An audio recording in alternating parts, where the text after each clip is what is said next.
Welcome, Dumb Nation. Sorry, I got to get Rumble up and Instagram, so hold on one second. Matthew's putting in his contacts. So give me 1 second. Okay.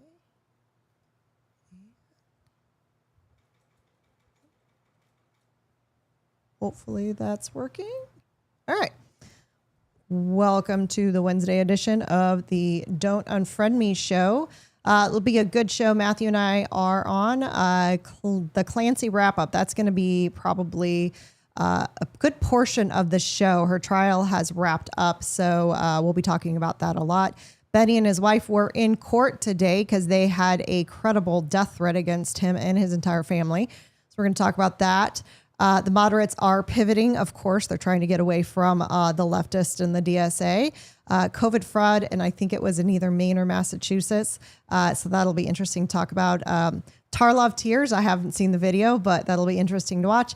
And MTG, oh boy, she just got married and shared a video about her wedding. So interesting stuff. So it'll be an interesting show. Please stick around through the intro, and we will be back in just a few moments.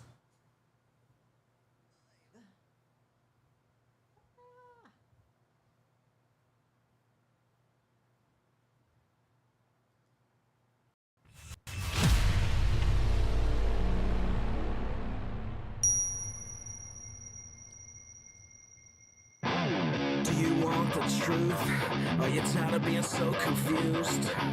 You feel like your mouth knows up than the lies on the evening news. Well, just step right in. We can talk about it all as friends. And if you want, we can hug and kiss and make up for the party ends. Agree or disagree, stop offering me. 'Cause I'm everything you want. Damn, show what you need. I won't tell no lies. Back up on the facts with truth. And if you can't get down with that, you must be somebody's stuff.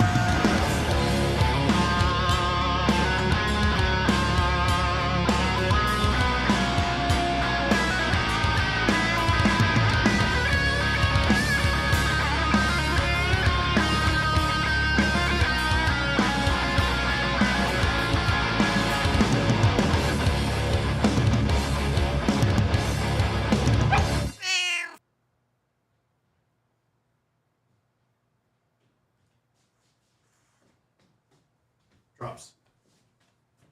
Blue. Blue.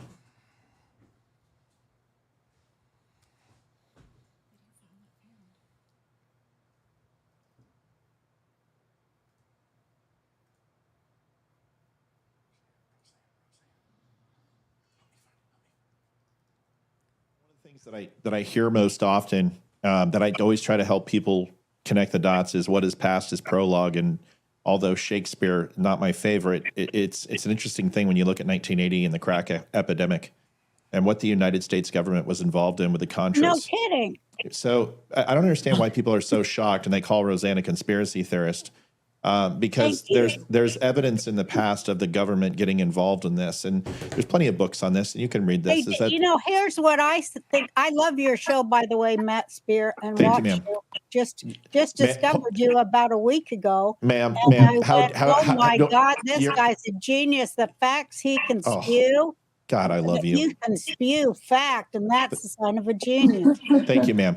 So I appreciate you asking me that. So you just made my life. I do remember back when they were bringing the crack cocaine into the black neighborhoods, and that proved that the CIA was doing it because they were grooming that. It's very seldom somebody gets in a word before I do. I know. The Dumpster has a 5-star rating, a Diamond Transparency Award, and over 500 reviews. Thousands of shirts, coffee, books, and hats sold. We don't sell crap. We sell stuff built to last. Shop now at thedumbshow.com.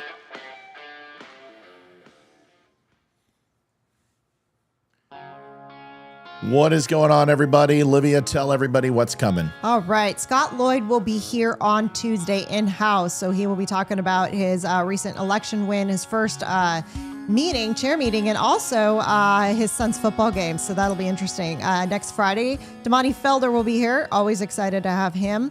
The following Monday, September 7th, Matt Purdy and Olivia Rondo. Hopefully I'm saying that correct. I screwed it up with Amber. Hurry up. in studio. Hurry that up. is Cynthia Scott will be here September 11th, Idaho Magamom the 23rd, and then Chad Prather on October 5th. Sorry for the hurry up, but yeah, we screwed it up. So we'll go back and fix it. We were running out of time. There's a lot been going on, folks. $300 is on the board, and we've got something exciting to show you. Not only Chad, if you go to thedumbshow.com and go to live, you can watch the show with the rest of the dummies with your own chat room, uncensored, 100%, all designed for you. You can do that. Ethan body. And you can do that. But also something new and exciting is if you take a look at the lower, we're trying to make the black. We're trying to make it a little. Is there a still point hat over there? Right over there? Right over there? Still point hat right over there? No dice? I think it's upstairs, Bella. All right, go find me. Hey, it doesn't need to be still point, black hat. So we're trying to make the screen a little bit simpler so it's not as messy. You guys saw that with the first up on top when we took away the banner. Well, now there's your dumb show goal. It's been the same dumb show goal design for 6.5 years. We've changed it. Now, this one is pretty cool. It's fully interactive, and you're just going to have to donate to figure it out. Okay. But the exciting thing is, the real exciting thing that's really cool is that we made this, I don't know, I would say better. Liv, what do you think? Yes, I think it's much, much better. Yeah, I think it's going to be great. And here's the thing. I will not physically be putting donations in anymore. Yeah, but let's not spoil it. Let's not spoil, but Okay. let's give them what it looks like. Okay. Yeah. So this obviously is the new chat window, which gives you guys 100% control to chat, talk, whatever you guys want to do together, which is awesome. But now you guys, once again, have the full archive where you guys can watch, save to bookmarks, all your old shows. But this is the cool feature tonight that we want to show you. Is been working on this for a couple of days, but this is now the new donation page for the Don't Unfriend Me show. Keep the show going. You can come in here, and I'm telling you, it is so much better, especially on mobile. You put your name in here. If you don't want to put your name, it's automatically going to be Dumb Nation Supporter. And then you write your short message. If you don't want to write a message, you don't have to, but you can select which level of donation you want to do, or put your own in, custom amount. And then from here, you can add 4% just to pay for the service charge because they charge us. You don't have to. If you want to, it's a nice thing to do. And then watch this. You don't even have to leave the live show anymore. It all pops up. PayPal, Venmo, everything in a pop-up window. Yep. It's that simple. I had a lot of fun messing around with it at nap time today on my phone and my laptop, messing around with it. It's pretty cool. Yeah, that's weird. I don't know why that did that. That's weird. That's not supposed to do that. I'll fix that, but it might pop out for there. But everything else pops out. It was working earlier, was it not? It was working perfectly. I went through and See, any that's bugs a pop-up. I had. Yeah, That's a pop-up. And okay, so I'll fix that. I'll fix that while we're watching the show. But that is pretty cool. Now, that's something that's kind of neat. Everyone's excited about that. But the cooler thing is that this little window right down here is going to do some things. So you're going to see it. If we don't have a donation that's happened in the last 10 minutes, it's going to give you a little bit of encouragement. If you make a donation, it's automatically going to pop up from all channels. Anyone who likes, you need to turn your windows down. Anyone who likes, follows, shares, subscribes on any platform, Rumble, YouTube, donates on YouTube, donates on Rumble, it'll pop up and it'll show. All of that's coming and will be expanded. But this is now an easier way to donate and share. It's a little streamlined, looks a little better. That's pretty much it. We hope you guys like it. Question: did you just do a test donation? What are you talking about? Because I just got a donation. I wasn't sure if you did it or not. It just popped up. No, thank you for supporting the show. Wait a second. Don't do it yet. You need to know who it is. There it is. Yeah. It's from a Dumb Nation supporter. You can drag that window down, make it longer. Okay. Now you can scroll. Don't click yet. Just scroll. Okay.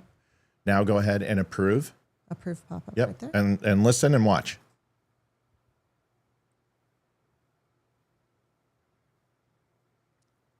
Did you click it? I did. There it is. Thank you, Dumb Nation supporter. $10. Now watch what happens. Thank you for supporting the show. Dumb Nation supporter. They're anonymous. And it says, thank you for supporting the show because they didn't put a message in. So that's what we do. And we say thank you to them. This goes up for about 20 seconds.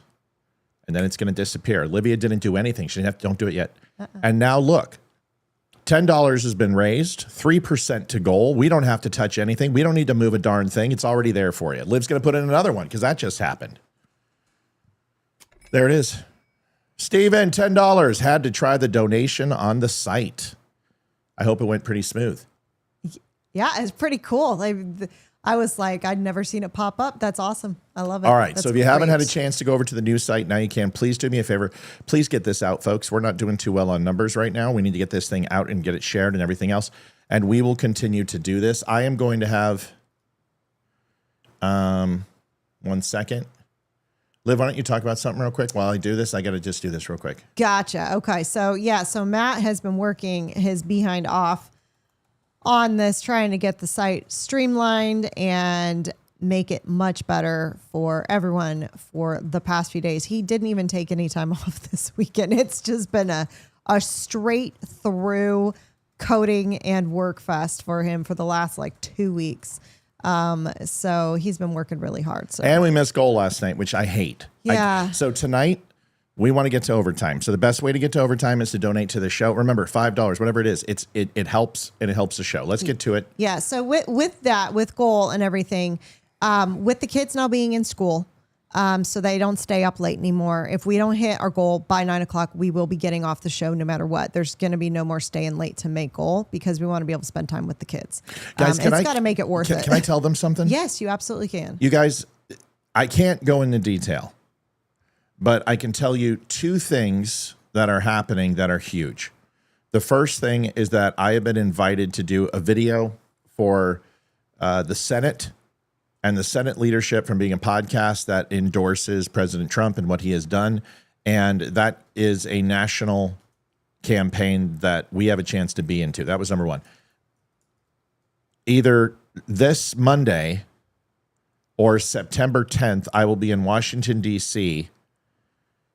to be involved in a documentary that millions of people will see that has to do about politics, and people like Ted Cruz or Paulina Luna, maybe Brandon Gill, Mercedes Schlapp, and others are going to. I can't go into details. I can't tell you any more than that. Can't tell you who's doing it, but I'm letting you know that we will be covering Islam, feminism, abortion, the crazy left, and I will be in that documentary.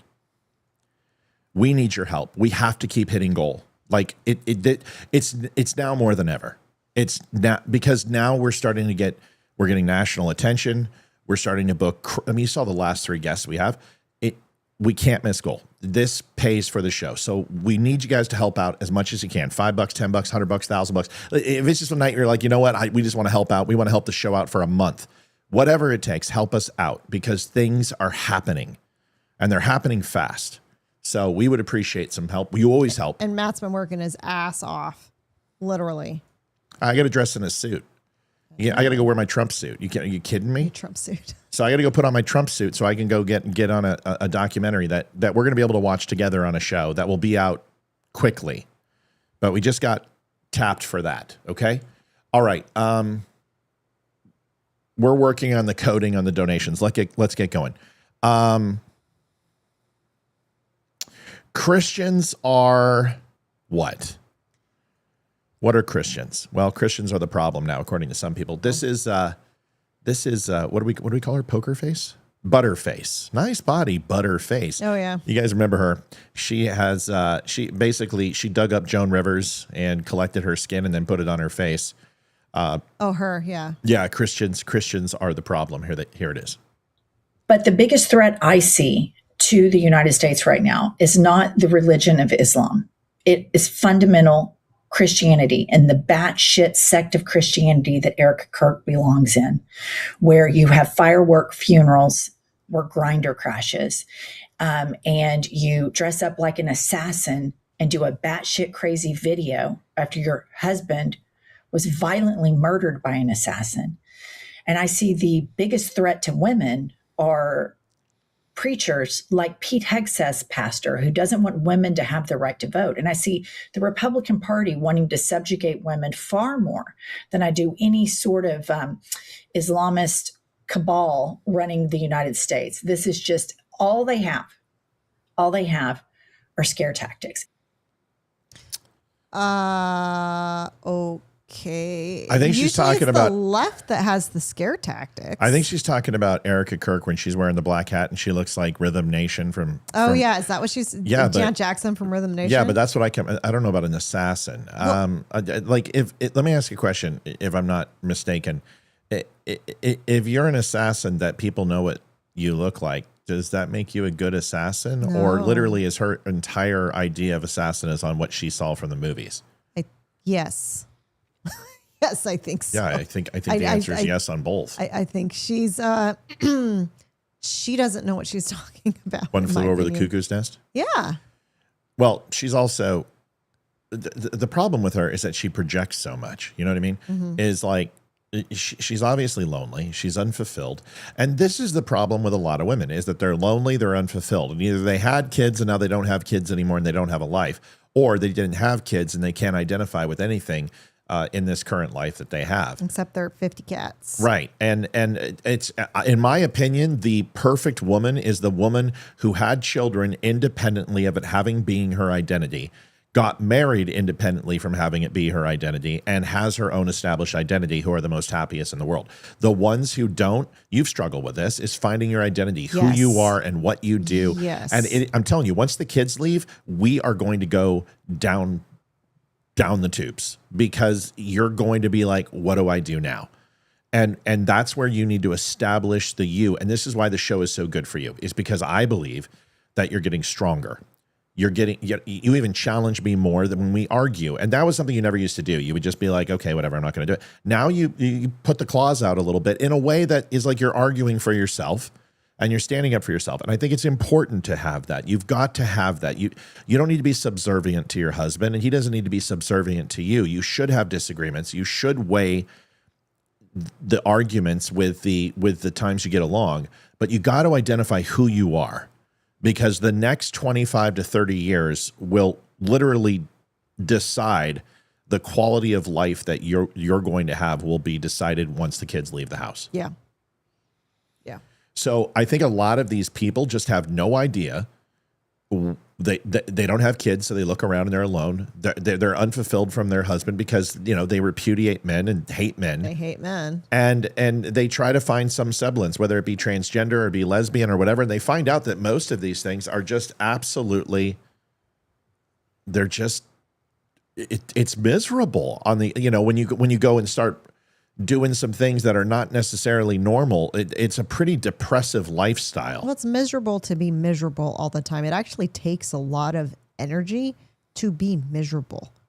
And it's really sad, to hate everything and everyone takes a lot out of you.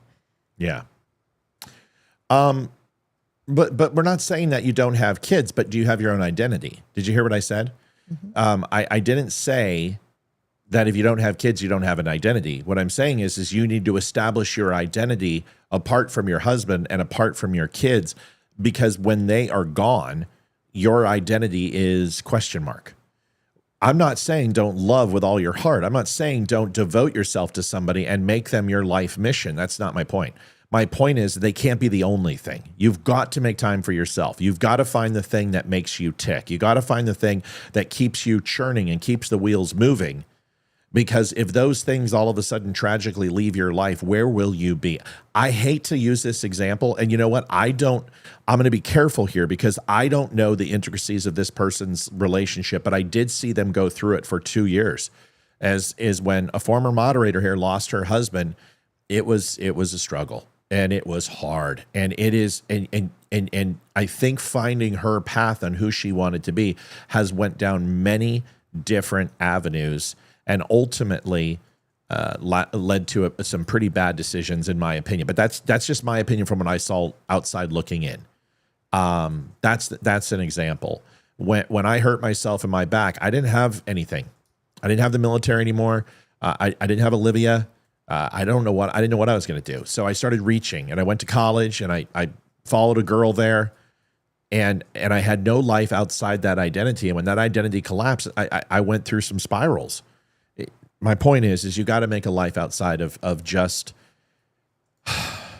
basing your entire existence on other people. So Suzanne, I think that just reinforces my point, is that you are fine and you're doing well.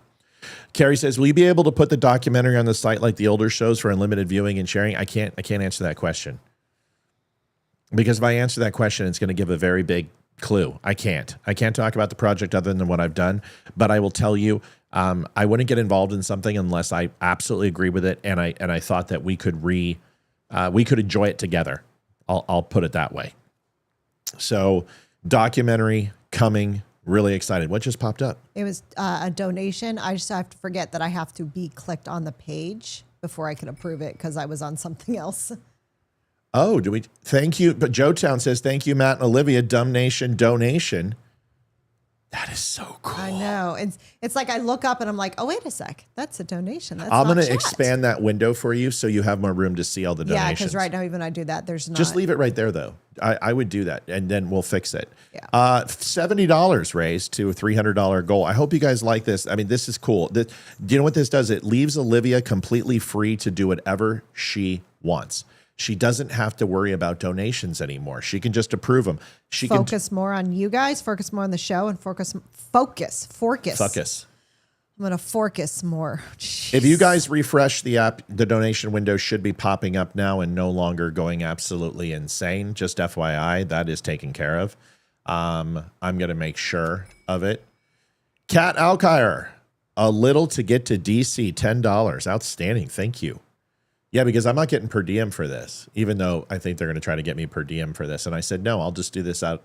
I'll just do this. This is awesome. I'd be happy to do it. You got to take care of people. No, it's not working. It's. Why is it doing that, Liv? Was that doing that earlier? No. The PayPal? Okay. It was not. Okay. Yeah, it took me right to the PayPal login page. I didn't log in, but it took me right to the PayPal login page. While we're doing that, Patricia Good, thank you for supporting the show. Appreciate it. I think it was $26. 26. So well, much. It says 26. Yep. Thank you for supporting the show, Patricia Good. You guys, it's going to say thank you for supporting the show every single time unless you put a message in. So it's us saying thank you for supporting the show, but you can say whatever you want. Okay. All right. Focus, lady. We're getting everybody good. Okay. Thinking Impaired says at Libby Dumb, good afternoon. All right, let's get going.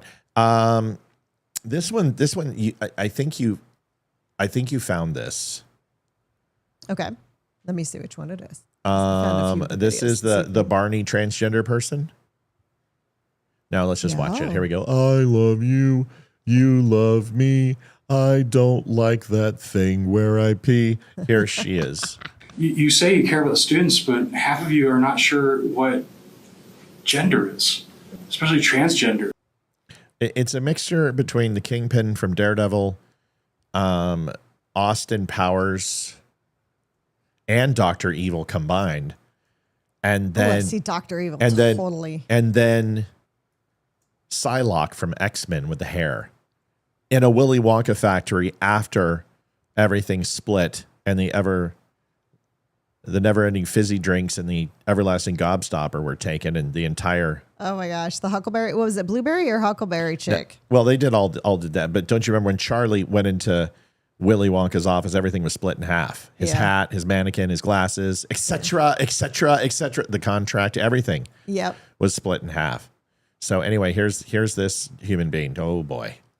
No, the lawyer said transsexual earlier. That's not the correct term. It's transgender. I'm a transgender woman. My pronouns are she, her, and I will only accept those pronouns. I will not be addressed any other way. And in the workspace, I'm protected by that. Our students should be too, especially when they're not over 18, don't have a voice. So let's answer the question. Can you walk me through the protected classes? Protected classes In the workplace. Can you scoot women over? Oh, which way? That way. I'm sorry, baby. Nice job hurting the dog. Sorry, sweet Pete. I love you. I'm sorry. brutalizes Oh, I my forgot dog. we moved the camera. We'll have to move it It's back. okay. We'll fix it. Go ahead. Women, Women, gay people, gay and people, lesbians, gay and lesbians. Yep. different races. Yeah, races. Different races than white. Yeah, different races than white. Military? No. No? No, military is not a protected class. Oops. Hold on. Keep going. Talk. I don't trend. Special children, special people, disabled. Right. I didn't think of the word disabled. Right. Yeah. Is that it? I think that's it. Oh, crap. I don't know. That is pretty much it. That's it? Okay. And certain religions. Yeah. Okay. Yeah. Religions. Yep. Yeah, but do you want to know what isn't? Trans people? No, trans people are too.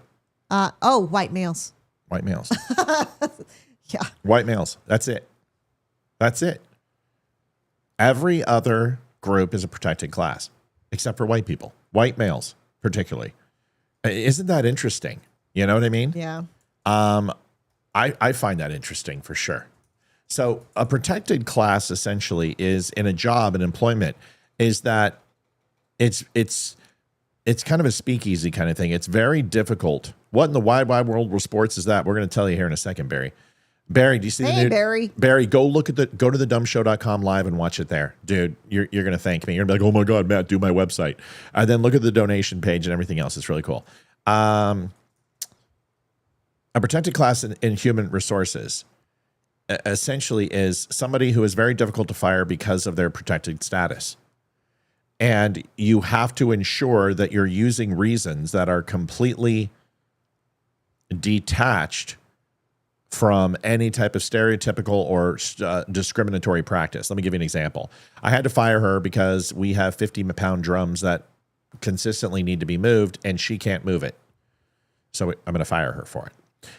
She misses 3 days a week because of menstruation, so that's her excuse, so we're going to fire her for it. Even if she has a doctor's note, right? Suffering from postpartum depression, and I can't work more than 25 hours a week, and here's my doctor's note. Protected classes. Mm-hmm. I'm black, so because I'm black. So the worst thing in the world, I'll just let you know, the hardest thing to fire in the world is a black, Muslim, lesbian, transgender person. And like they check all the boxes of impossible to fire. Go ahead, babe. Don't wait. Okay. You can put them in now because they don't interrupt us. See? It doesn't interrupt us. Carrie Spricks, donate. Congratulations on the documentary. We're very excited. Matt, can you address the military code of conduct to many donors? Sure. We can talk about that in a second. So let's watch the rest of the purple-headed freaky monster.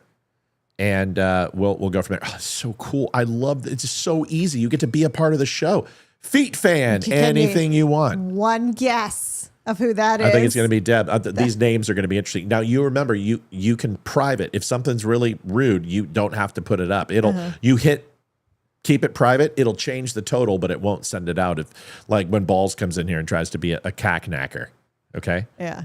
Dumb Show 121.40 raised out of 340% so to go. Doing wonderful. This is what we're talking about. We need it. We need it. Here is the rest of Barney Come Lately. Barney Come Lately. Or never. Yeah, Barney Come Never. Yes. So I'm just imploring you to go beyond what, just really consider what is this fight really about? Why is it such entrenched? I know we hear a lot about religious liberty, and quite honestly, I grew up in Christian education all through college. I don't remember any of my doctrinal classes mentioning only male and female, and that's the way it should be. If you feel it is, awesome, good. You get to believe that. You don't get to impose those beliefs on anybody else. And that's actually what religious liberty is that your right to believe that is protected, but the other person that identifies as something else is also is right to be protected. So I guess I'm here to say is, What I'm here to say is that if everybody's protected, nobody is. Well, here's my thing. Wait. Just every time I lay those humdingers down there, you just got to jump. Let's do it one more time. If everyone's protected, then nobody is. Is that right? Yeah, I guess so. Because Well, if everybody's protected, then nobody is. yeah. Because Olivia grabbed me on my eggplant, and then I grabbed her by the hoo-ha. I'm sorry, Olivia's a protected class, and so are you. So what happens? Nothing. Oh, well, then nobody's protected. We're all vulnerable, right? Okay, go ahead. Well, my thing is how they're like, I will only be addressed by this. So you will only, right. You won't be addressed me by anything else. Well, what if I don't want to address you? That's Where's my rights? Where's here? my rights? I don't want to address you by that. So I'm not going to. If I want to call you a beluga whale with a penchant for purple hair, I get to do that. You know what? This is what needs to happen. All the transgender people that like to throw fits of, you will call me my pronouns that I choose, and you will not call me ma'am, or you will not call me sir, as we're going to watch in a video in a little bit. I'm going to say, okay, I'm master, and you will call me master. Oh, yeah. Or don't address me. You're your servant? Yep, you're my servant. I'm your master. Play some metallic master. That's master. it. Don't I won't talk to you unless you call me that, period. So see how it feels? Folks, you might be wondering, what in the heck is this down here? What is it, Matt? What is this? Well, this is, for the first time in 6.5 years, the new dumb shit. Oh. Ash, go for a walk, baby. Go get walk. Go get brother. Oh boy, Ash. Go get him, honey. That's Ethan just came in to get the dog over walk. He's like, he what stops, is that? And he looks at the screen. He's like, what is that? That is a teacher. Go. That's go. a teacher that thinks it's a girl. So this is the dumb show tabulator / like goal calculator from now on. It's pretty simple. The overtime thing was really complicated. We're just going to keep it simple. We'll play the overtime video, of course, but this shows you overtime goal, shows you where we're at. If we don't get a donation within 10 minutes, it's going to remind you, so I don't have to. It's all remote. This is all done. We don't even touch it anymore except to approve the donation. So if you want to try it out, there it is. We missed it last night horribly, like over $200. So it was brutal last night. So I think Deirdre came in and donated like 25 at the very end. Did. It popped up right after the show ended. So thank you very much, Deirdre. Deirdre, it just we love came you. in slightly too late. Well, we really appreciate it. All right, Thank you very much. Here's the dilapidated Barney. With Oshkosh Pride, we're paying attention. And we're going to be involved in this conversation. Are people really retarded? We're still having these talks? Like, well, what is going on here? I think it's absolutely ridiculous that you guys are even considering letting bathrooms and locker rooms being co-ed. What kind of delusion are you guys living in? I can't believe people are so open-minded. Their brains have literally fell out. I don't want one of these succubuses coming in there spoiling my young gentleman. Okay. You know? Okay. Wait, it's a word. I can use it if I want. Yeah. No. Yeah, I can. I think you guys all must have some type of mental disease, even considering this kind of thing. Sir. You know, I don't understand what's going on with you guys that we're even considering this. You guys need to go, no, absolutely not, and come back to reality. I agree with him. I agree with him too. Listen, we just dealt with this with the school. So Hayden was wearing a top and she got yanked from school. So just a slight backstory. For the last 3 years, basically the dress code for both the middle and the middle and high school has pretty much, you cover up your private parts, which means nipple and that, and you can wear anything. You can wear a freaking string bikini to school and it was fine. So pretty much you could show up in anything you wanted to and you were fine. That was the dress code. They have dialed it back this year, thank God, but they haven't explained it very well. So kids are still showing up, but they've made it interesting. So anyway, Hayden shows up in a shirt that she's like, I don't know if it's going to work, but she wore it anyway because she knows we let her wear it. So it's fine. So there you go. You can go from there. Sorry. Just thought I'd give him the background. Did you get Patricia Good? I haven't had a pop up yet. I did get a Patricia. Yes, she did come up. Did we put her in? Yes. She was the 26. Yes. How do you see that? It popped up at the same time. 2 donations popped up, and it was the second one after. Did we tell her Thank you. I don't remember doing all that. of them. I did. You were in the middle of doing something, so I did it. Okay. You know what we need to do? I'm going to have them gray out transactions underneath you so you can see them just to make sure they went through. That would smart. That would be useful. Yeah. Okay. All right. Let's see. Enough of Barney trans. Okay. We're done. Do we want to continue with our story about Hayden? And Oh her dress yeah, code? you do it. You go. Okay. Go. Yeah. So she got dress coded because so we all know she's very well endowed up top, but this new dress code is the shirt's got to go from armpit to armpit. It can't be below. Unfortunately, that's really hard for her. So she was wearing a shirt that was a little low, and she got dress coded. They pulled her out of class. They didn't talk to her in between class. They didn't come up to her after class and say, hey, let's talk to you in the office real quick. No, they pulled her out of class and told her, no warning, no anything, and said, here, you need to put on a t-shirt. And she's like, I'm not wearing that thing. I don't know where it's been. I'm not wearing it. And she's like, my boyfriend's got a hoodie I can wear. But they've got all phone service shut down, so she can't text him. So what did they do? They called him out of class to come to the office, but didn't say why. And we didn't hear anything. They didn't call us. They didn't email us. We got absolutely no notification that this happened. How are we as parents able to correct stuff if we are never notified by it? So Hayden came home and told us about it. So we called the school a couple of days ago, and you had a wonderful conversation. You take care of it. With the you don't principal. talk enough. You need to talk more. Well, just tell them the story. Yeah. So he had a conversation, and the principal tried to be snippy at first. He tried. And of course, you will try. Didn't happen. And because, he pulled out you're going to dress code a girl because you know damn well if she was smaller chested, she wouldn't have been dress coded. And he goes, so you're saying it's okay that the boys can change in the No, that's not what I said. See, I don't remember. No, it's fine. You did everything good until that. But he's like, listen, our job is to make sure that every single student feels comfortable and safe and well represented. And when we have people who wear inappropriate clothing, it makes people uncomfortable.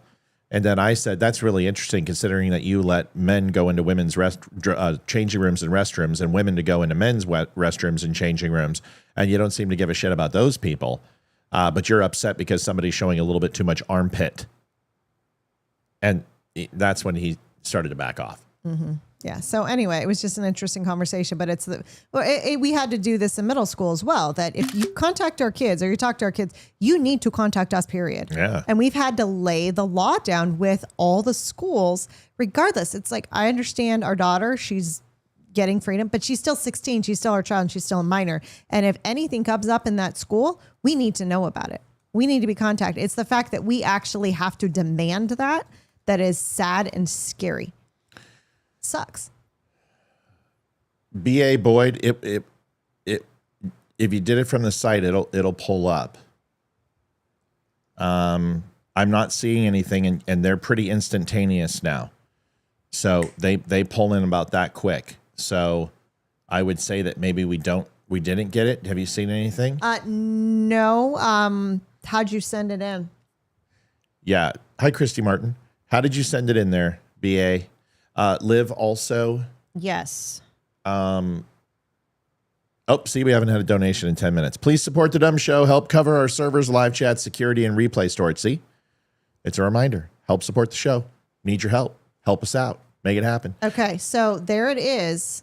It came through, but it was on Cash App. Okay, hold on. All right, let me go to, you need to go to the next video. So, okay. So here's Taylor Fish real quick, and watch this. Who's got the depression? Anybody? Depression? Let me hear it. It's okay. Anybody else? A little depressed? Come on, we're in a basement. A little depressed? Yeah. Dark thoughts?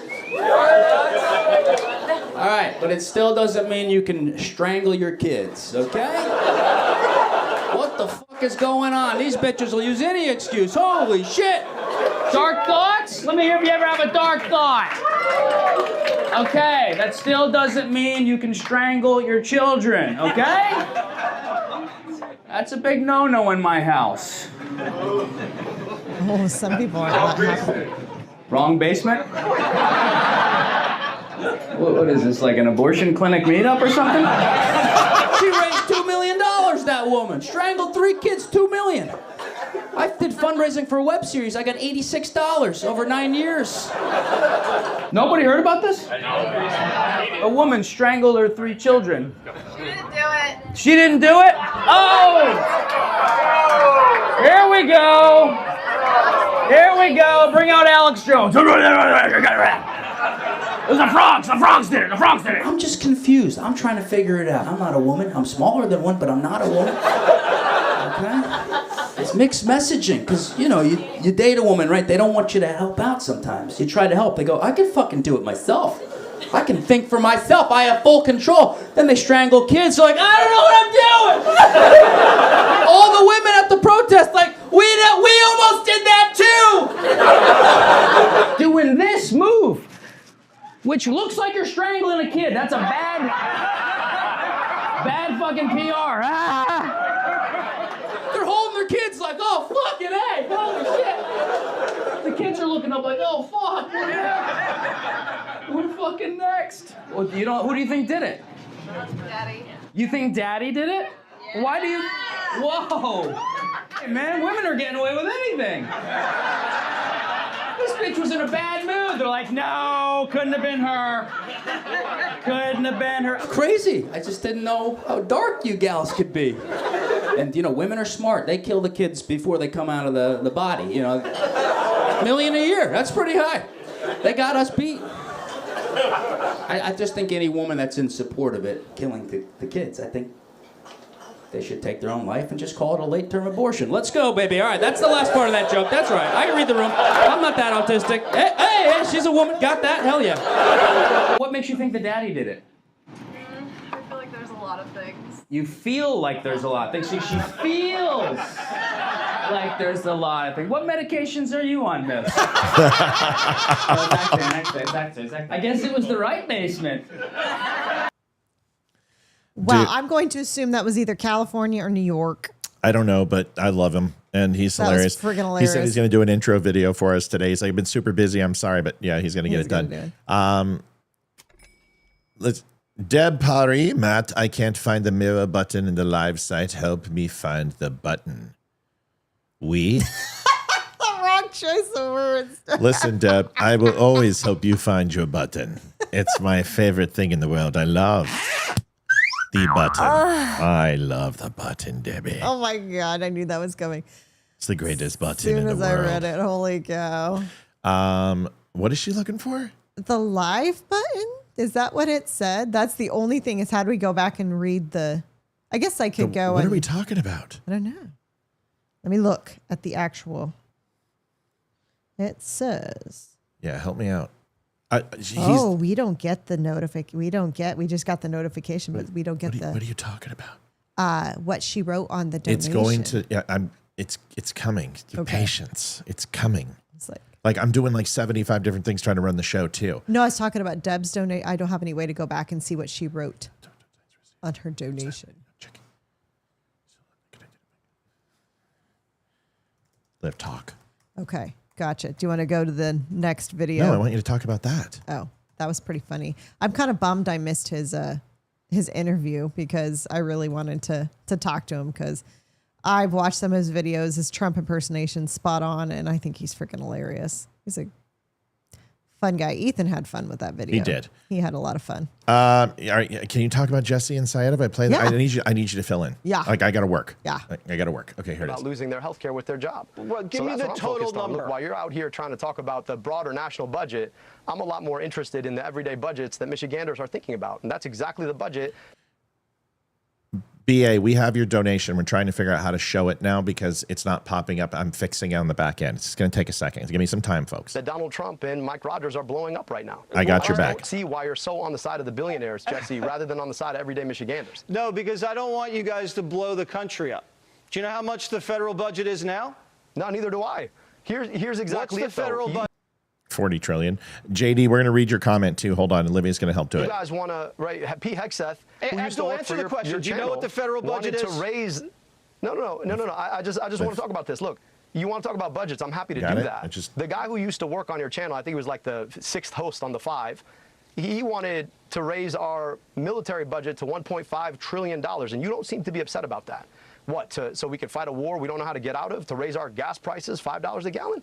That doesn't make sense to me, Jesse. We want to talk about the things that we actually should spend on. To me, I that's have a feeling, and Abdul, childcare you don't and even good know how schools. much money the government spends every year. Do you know?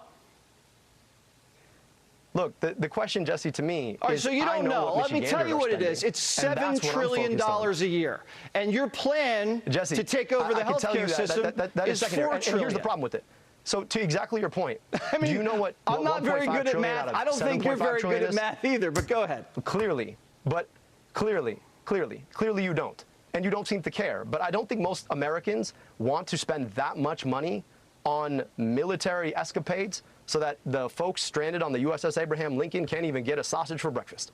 I just think that we could do a lot better with our money, Jesse, and I think that's where you and I tend to disagree. I just disagree. Mike Rogers agrees with you. I think if you spend $4 trillion, everything else is going to get really expensive. You're going to look back at Biden inflation, and you're going to wish you were back there. Yeah, we're either going to pay for healthcare one way or the other. It's either our own personal healthcare, we're going to pay private company, or our taxes are going to shoot through the roof. Either way, and something tells me that our taxes, it's going to be more expensive to do that route than it will be to pay for private insurance because the government can't do anything correct. So, all right, JD, your comment, I'm looking it up. Okay. So JD said, seriously, Connor had a kid that kept bothering him and grabbing his nipple at lunchtime. After the second time, he told a teacher and nothing happened. When it happened a third time, I went to the school and told them he is being sexually harassed by another student and they need to handle it before Connor does. Sorry. Or we file a lawsuit. Their response was actually pretty crazy. I told them, don't assume everyone's gender and inappropriate touching is a deal breaker. Jeez, JD. Wow. Good for Connor for sticking up for himself and saying something. So clarification, their response was that boys are being boys. I told them you have a gender neutral bathroom and kids with tails in schools. That excuse is no longer going to work. Good for you, JD. That's freaking hilarious. That's awesome.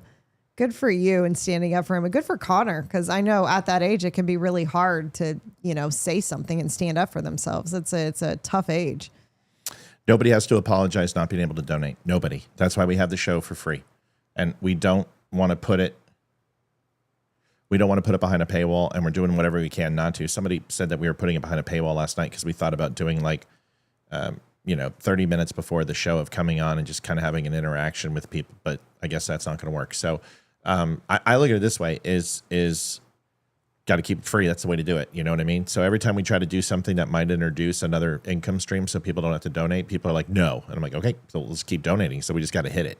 I'm still trying to work. Help with hitting the goal. I'm still trying to work on this. JD, my question is that what if he would have went and pinched a girl in her hoo-ha? What would have happened? Would it have been, oh, boys are just being boys or girls are just being girls? You know what I mean? Exactly. So the sexism that runs rampant, and we were just talking about how white males are a target in pretty much everywhere. Mm-hmm. And in schools, it translates to our kids too. And they don't give a crap about white heterosexual males in schools. It's just the truth. It's the way it is. It's kind of crazy when you think about it. We have not had a donation in a while. We had one like less than 5 minutes ago. It popped up. Can you click the window for me, please? Yes. I'm really getting frustrated. Like, I can't get these in here. It'll work. It'll go through. There it is. Okay, so found it. Sorry, I don't have Cash App. That was the one I couldn't try. So that was the one that we couldn't test. These are bugs that are going to happen.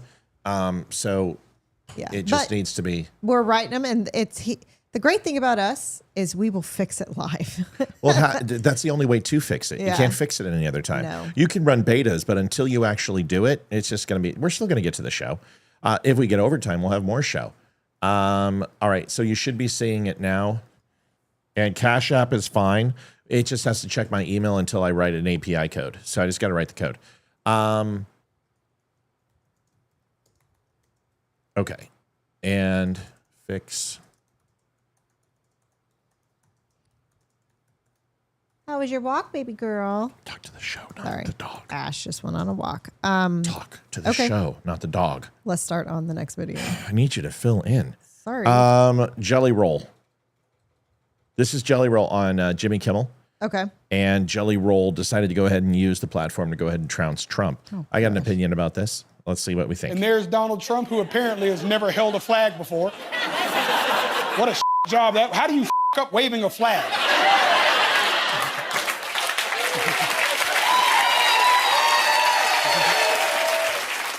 But the president seemed to enjoy the IndyCar race, which was a real switch up for him because normally he only likes his own race.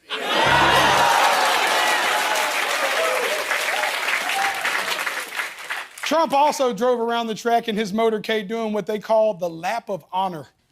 Deborah says she is doing great. Not if we're talking to the dog over the show. No, no, that's not great. Sorry.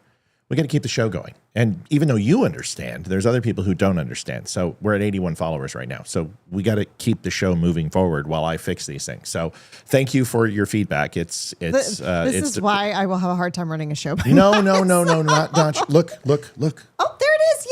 Yay. Say it. See, it worked. Elizabeth Boyd, hi. $52. Thank you so much. Thank you. Yay, it worked. All Yay. right, so now that's fixed. Let's see if that's good. And then it's doing the rest of the updates for you right now and should show it, okay? Perfect. All right, Awesome. let's rock and roll with Jelly Roll. Which sounds like a loyalty program at a strip club. Okay, so, Deb says she's trying to find the button to mirror to her. Okay, I can help with that. Let me show you. Go to show and watch live, right? And all you do is you hover over the video and that white box it should open up. You've got to play it. Let me see if this works. Okay, just another problem I have to fix. Okay. We're working on it. You guys, I'm trying. I'm doing the best I can. Here's the rest. 5% cash back in the champagne room for all Lap of Honor members. Sadly, those are the only laps Trump's been doing lately. According to the Washington Post, a lot of doctors are worried about the president's weight. After his last physical, we found out Trump gained 14 pounds, which means he's now tipping the scales at almost 240. It's crazy. Think about this, y'all. In the last few years, I've lost 300 pounds.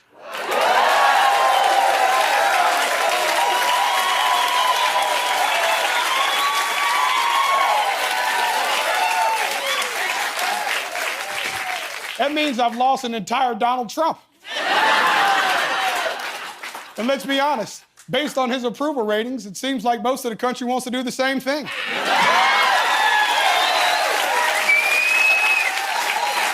Now listen, we should take it easy, y'all. We shouldn't be making fun of the president for his weight because we know that he would never do that to other people. I don't speak badly about somebody's physical disability.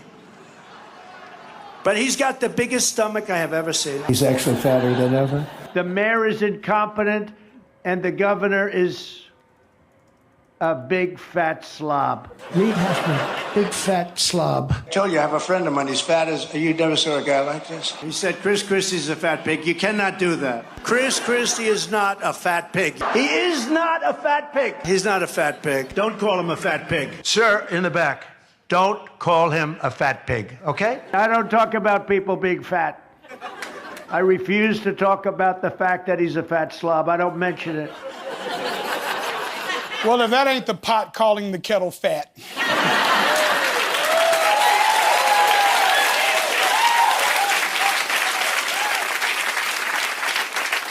Well, Mr. President, from one fat pig to another, take it from me that physical fitness is very important. And trust me, you'll be happy to see your penis again. Good for him. He definitely says I'm better than Jimmy Kimmel because Yeah, Jimmy Kimmel is that's the completely most dry. entertaining I've ever. That's the most entertaining I've seen Jimmy Kimmel. Like President Trump can take it. I don't know. That's funny. He's not making up lies like Kimmel is. He's not regurgitating Democrat talking points that are unproven and unfounded and slandering with libel and slander. He made fun of Trump, and he's actually right. Trump is fat. So what? Like, it was. I just don't care. I didn't find it hilarious, No. but it's better than Kimmel. Yeah. But who are we to? It's like Bill Maher when he used to make fun of Trump. Whatever, I don't care. And like President Trump can take it; he'll hit back, and it's not like Jelly Rolls, a size 32 waist. I mean, he's still fat, and that's great that he's lost all that weight, and it's great that he probably used chemicals and lap band surgery and everything else. But he has every right to make fun of the president of the United States, and I don't care. Don't cancel him for it. It's humor. That's the whole point of late night, of what it used to be. The first 10-minute monologue was making fun of the president and other public figures. And was just a big roast for the first 5 to 10 minutes. And it's funny. Now it's just a bunch of BS, and all they're talking about is propaganda and the left and spewing lies. That's not funny. If you haven't watched the roast of Donald Trump, he takes it on the chin. 2.5 hours of hilarious. I mean, why couldn't you do this when I was doing the thing? This is great. You just crush it. Go take it. It was hilarious. If you haven't seen it, go watch a Comedy Central roast of Donald Trump. It was before he even ran for president. It's freaking funny. And he gets up there and he nails it in the last 30 minutes. Donald Trump's a funny dude. He's got a sense of humor. He can take it. As long as it's honest humor, he can take it. I mean, I can take honest humor. It's if you go up there and libel and slander and lie about me, I'm going to be pissed. But that's it. But if you've never heard of Comedy Central roast, go look it up because they're freaking hilarious. Honestly, I'm not a Tom Brady fan, but the Tom Brady one was freaking hilarious. Joseph says it really wasn't funny. I don't base it on that. It's freedom of speech. He has every right to say whatever he wants to do. And comedy is supposed to be funny. It's supposed to be funny, but that doesn't matter. If people are canceling this guy, I think it's stupid. I think it's like, why don't we go ahead and if Tyler Fish ever says anything negative about Trump, we go ahead and cancel him too. I've said negative things about President Trump from time to time. Why? You're supposed to criticize your president. You're supposed to challenge. I just sat down with Ethan with civics, and I explained to him that disdain is one of the noblest parts of valor. There's nothing wrong with disdaining people without moral framework, or people who are not courageous, or people who are not valorous. I don't know, man. I think disdain is a friendly thing to do once in a while, and that's the way it is. I mean, the old adage of soil the soil, or saturate the soil with the blood of patriots and tyrants once in a while. That's pretty. I mean, that's saying kill your brother, kill your uncle, kill your father, if necessary, in order to remove despotism and tyrannical rule. That's pretty rough. How about some jokes and disdain and pointing out people's shortcomings before we start slaughtering them? That's just my opinion. Go ahead. Yeah, I think that TDS runs on both sides of the aisle. On one side, it's Trump can do no good. He's evil. He's the devil, and he's a Nazi and all this. On the other side, that he is perfect. And if you say one negative thing about him, then you are wrong, and that person no longer wants to be associated in your life. Yeah. And also, we've lost our sense of humor. Where's our sense of humor, people? Things can be funny. If you can't have a sense of humor, what is your life like? My gosh, you come into our house. Our house, all it is pure sarcasm. And we're always making fun of each other. And we're always being sarcastic. There's always a joke going on. And that's what is fun about this house and about this family. Yeah. Is we're always trying to laugh and always trying to make jokes. And we're always razzing each other a little bit. If you can't take a joke, what's the point? And remember, everyone's like 2012, President Trump decided to run for office because Obama made fun of him. You guys didn't watch the whole thing. You watched the clip and where they show that silhouette of Donald Trump, but he does his thing. Watch me. This is Trump. Yeah. Yeah, his little head shake. But you watch him, he was laughing the entire time. That's not the day he decided to run for president. In fact, he doesn't even, he's like, I think I decided in 1984, and he committed to Oprah in 1981 that he was going to run when he was needed. And it was because of Obama and ruining the country is why he ran, of course, but it wasn't because that night he decided to run. President Trump has a sense of humor. He was roasted on Comedy Central. The guy can take it. Have you seen his hair? He can take a hit. It's okay. There's nothing wrong with it. I think cancel. Here's the problem. If Jelly Roll went on Kimmel and Trump didn't give him permission to laugh at him, and that's why people are upset, and that's ridiculous. I hate Kimmel. I can't stand Kimmel. I want to hit Kimmel every single time I hear him. But Jelly Roll, first of all, the guy should be congratulated for losing that much weight. Congratulations. That's a hell of a feat. I wonder if he did it on Subway sandwiches. It doesn't. Yeah. Well, Jared slept with children. So he did. That was his extracurricular activity. Jared fucked kids. I heard. So yeah. It's horrible. So I just think we need to relax a little bit. And we say that the left is too uptight. We get too uptight. Donald Trump can take it. He'll let us know when he's not okay with it, right? Mm-hmm. He'll let us know. Was Jelly Roll arrested? No. Was he deported? No. Well, then Donald Trump didn't take it seriously. Well, he's been arrested, just not recently. Right. Yeah. So Nothing Tammy said, as her understanding is Jelly is getting a divorce and he's turned his back on God. So a lot of people are upset about that as well. I mean, upset at that. He came out and he was all about my life is God. He saved me. And he was, if he's turning his back on God publicly, I get that why people could be upset with him. I understand that. Real quick, I got to say this. Robert Petrovsky gave us $10. Thank you, Robert. It popped up when we were talking. We're fixing Cash App. Everything else is working beautifully except for Cash App. So I apologize. It doesn't mean you can donate to Cash App. It's just not going to pop up. Now it will. Did it pop up where I didn't see it? It did. Oh, okay. Now it will pop up just for tonight, but I've got to go to the back end and do some coding, but everything else is getting fixed. Got it. Sorry, I did not see that. Lori says, thanks, ladies. I'll be all right. I'm pretty tough. These tariff negotiations between us is not cool, but Carney is in the wrong. Well, Carney's like he's getting his ass kicked by Trump. I mean, they're just coming and calling, and Trump's like moved on. He's just like, I got to deal with Iran. I'm not even worried about Canada. Canada's like, can we renegotiate? And, this is interesting. This is Andrew Clovet from Turning Point USA, who sits in for Charlie on Charlie Kirk Show, and Chris Cuomo.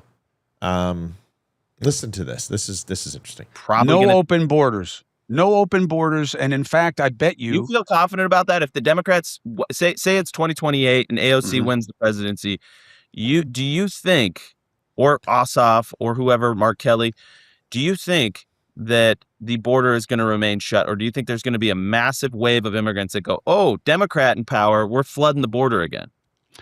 I do not believe that any serious Democrat running for major office is going to say we should have no borders.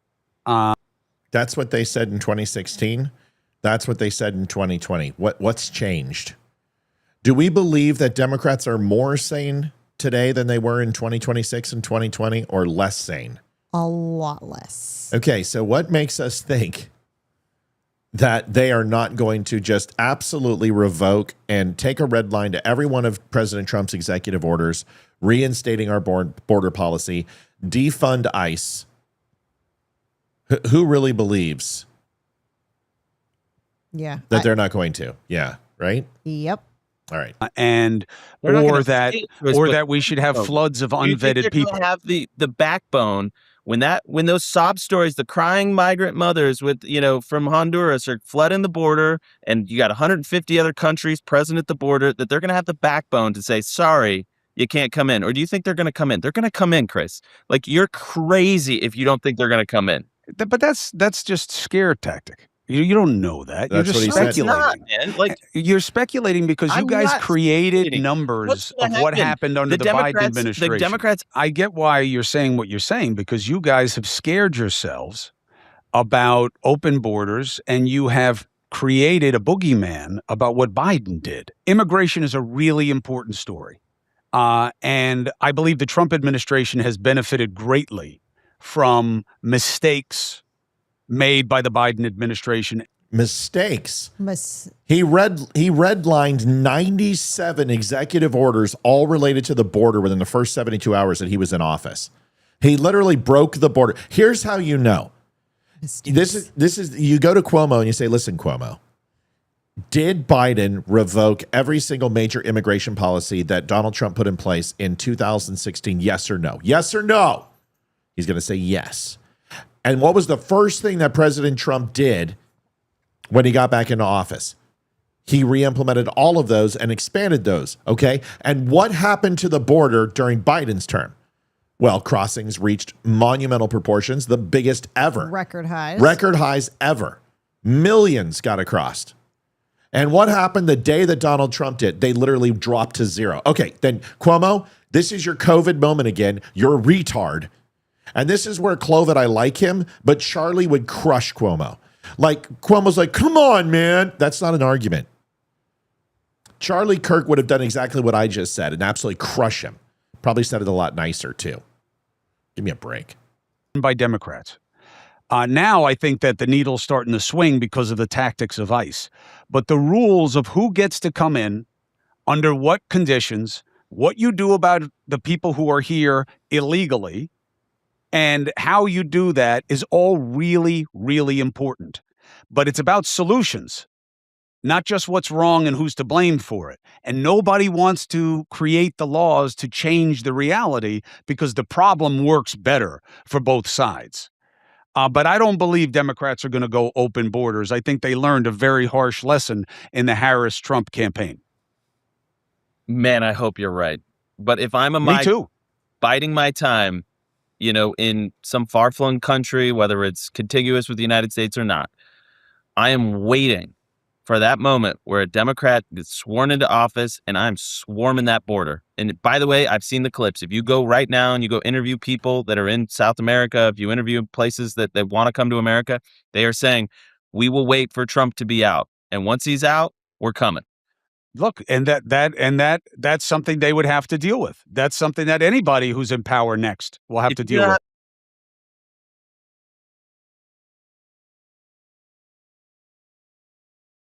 It won't add to the total, okay? Oh, very cool. So that's fixed. So if we miss one, we can display it again.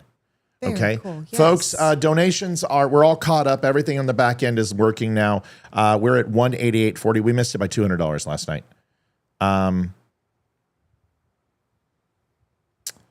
Yeah, we missed it by $200 tonight and $188.40. So we could use some help, and you get your name and lights. Also, did I tell you one more thing that's kind of cool? If you guys go look at the live show, but go to the donate page, all your names are there. The last 20 people who've donated tonight, your names are displayed in lights. We're trying to do everything we can to show people we care, we appreciate you, and how much you mean to us.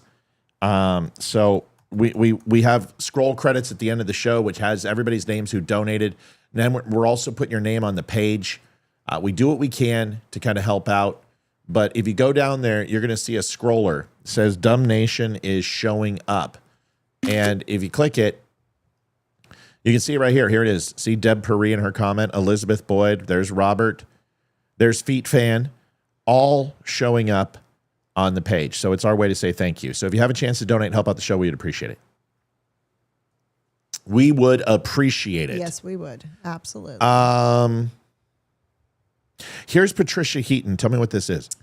This is Patricia Heaton. She's talking about a secret club back in the 90s and 2000s in Hollywood called FOA, which stands for Friend of Abe. And it was basically a group of conservatives that would meet and just get together and knew that they were safe to talk about conservative politics and actually voice their real opinions as opposed to fake opinions of what Hollywood approves of, and know that if they're talking to them that they're going to be safe and not get fired. I really like her, by the way. I love her. She's amazing. Yes. Folks, if you've not had a chance, please stop by thedumbshow.com/live. You can chat with other people. Everybody's in chat talking right now. We would love to have you over there watching the show live. It means the world to us if you would do that. You can also donate directly from the page. If you haven't, go buy some coffee, get some shirts, stuff like that. Here is Patricia Heaton and the club inside Hollywood. In Hollywood at that time, especially when Obama was president, it was kind of like Democrats ruled, and there were a lot of people that felt like they couldn't say anything who were conservative. And we ended up having to make a secret group. Did anybody tell you about this? Has anybody talked to you about it? Called FOA, Friends of Abe, as in Abraham Lincoln. So, you know, if you're in Alcoholics Anonymous and you want to find out if somebody else is in it, you say, are you a friend of Bill? Because Bill Wilson started. If you were gay in the 40s in Hollywood, they would say, oh, is he a friend of Dorothy? It's The Wizard of Oz. Right. So ours was Abraham Lincoln, who was our first Republican president. So we were friends of Abe. So you could say to somebody, are you a friend of Abe? Or are you FOA? And if they said, yeah, then you knew there was another conservative or independent or someone who was not a Democrat that you could talk to without feeling like you were going to get in trouble at your job. Anyone not sort of in the cult? Well, In the cult. I would call it the cult. Yeah. It was actually Gary Sinise approached me and my husband and said, hey, would you guys host just a couple people to come over? And it was like Kelsey Grammer and John Voight and Ben Shapiro. And what I would have done to be there. Yes. And he was like, we're like, how many people are you thinking? It'll be 20 people, 30 tops. So 80 people later, we had at our house. Whoa. And so it was really fun. And all it was fellowship. We weren't raising money for candidates. We didn't go protest anything.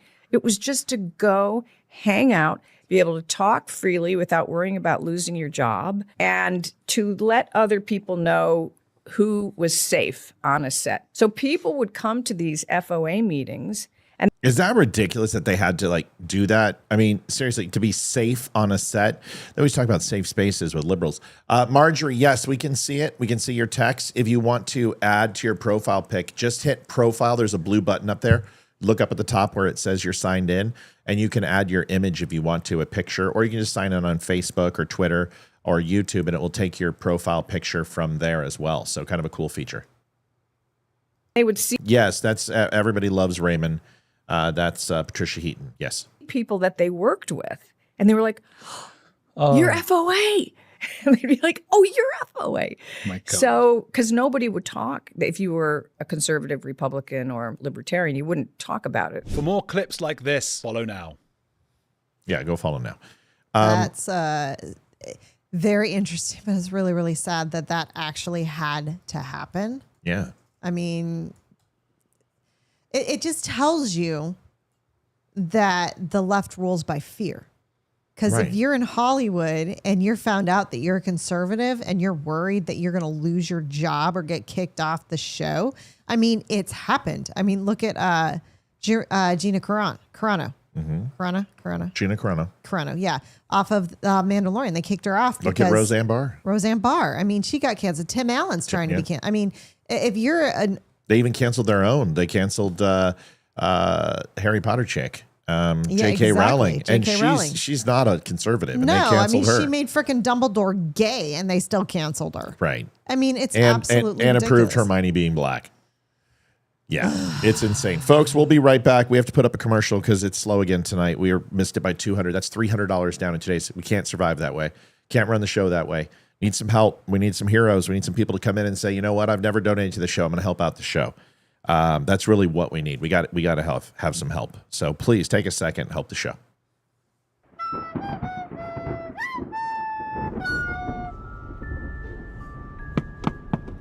What the hell is that? It's a boy on a broom? Well, don't open the window. Bloody hell! Muggles, I'm sorry for using magic outside of Hogwarts, but I'm in dire need. Have any of you Muggles seen my golden ball? Did you just say he's looking for his gold balls? I think he said golden ball. Right you are. You two are very bright witches. You really are the brightest witch of your age. Did he just call us bitch? It's a Harry Potter movie. You have to keep it PG-13. You know my name? I am Harry Potter. That means you know where it is. No, we haven't seen it. Well, you can buy a new one at the Dumb Show. You get 10% off for using code DUMB10. Bloody brilliant! 10 points to Gryffindor. Did he just call us Griffin whores? If you want to take part in more adventures, you too can donate to The Dumb Show.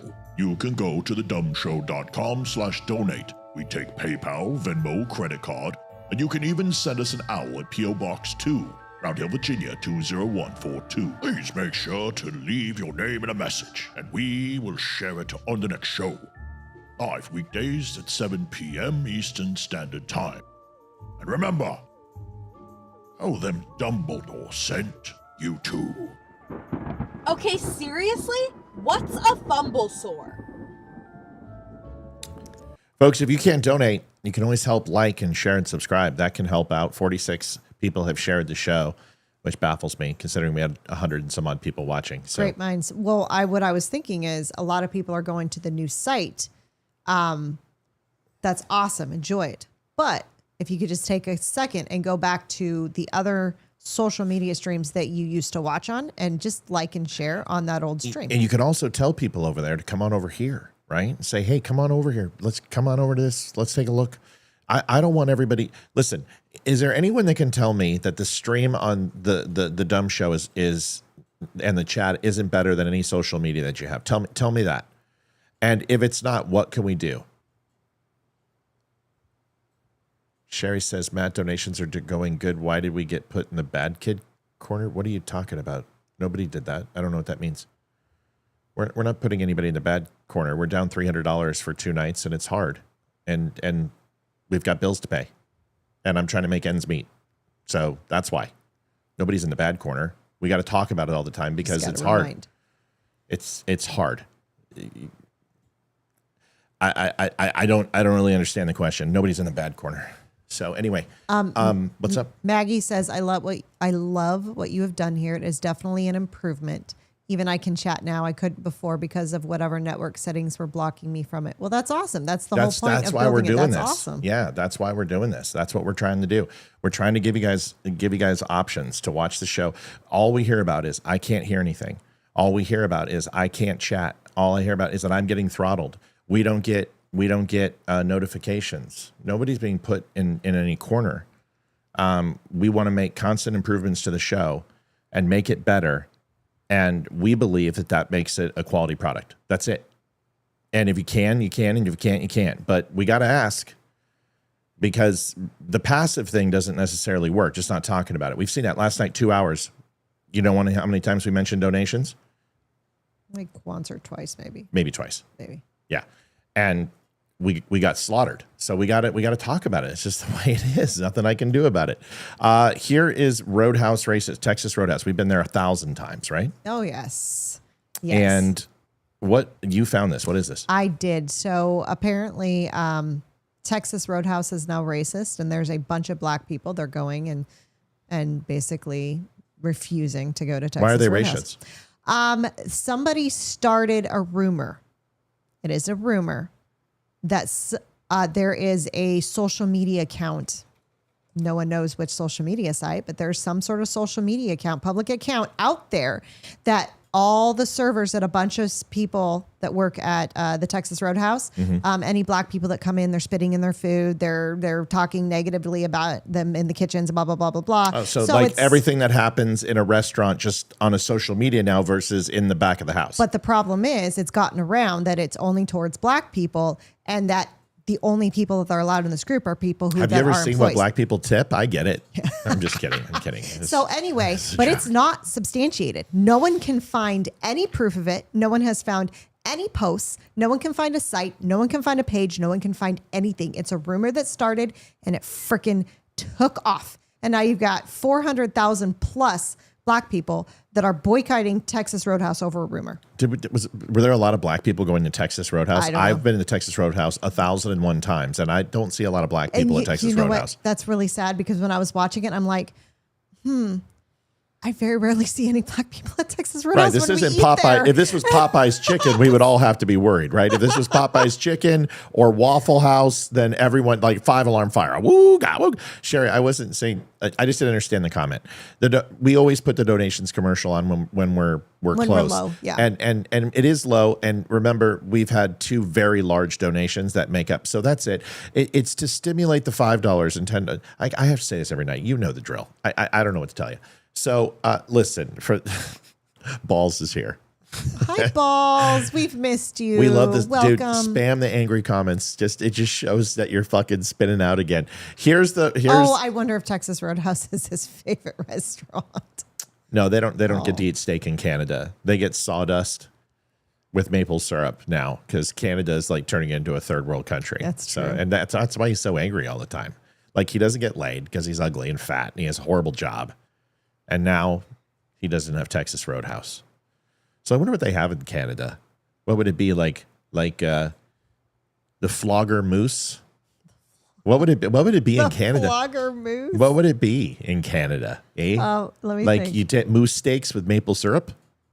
Moose steaks. What would it be? Somebody tell me what is comparable to Texas Roadhouse in Canada? Yeah, Is it some of our Canadian peeps out there? Is it Manitoba roadkill?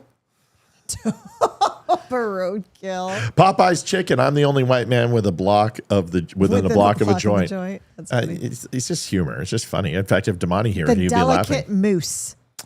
The that's what Courtney just said. Wants 8 at the delicate moose. Really? The delicate moose. Kirsty's like leaves. That would be it. Red leaves. Maple leaves with maple syrup with maple bread. Sherry says black fatigue is real. I just think fatigue is real. Like I'm sick of everybody. I don't care who it is. Black, white, brown, indifferent, lesbian, gay, Orthodox, Jew, Gentile, Christian, Catholic. Everybody's on my shit list. Here's the Roadhouse that's racist. This is interesting. And I ain't never eating at Texas Roadhouse again or Logan's Roadhouse. Y'all got me fucked up. That was all I needed to hear. Didn't I just make a video saying how they didn't want us in their establishments? They don't want us in their establishments. We need to be only supporting black-owned restaurants, period.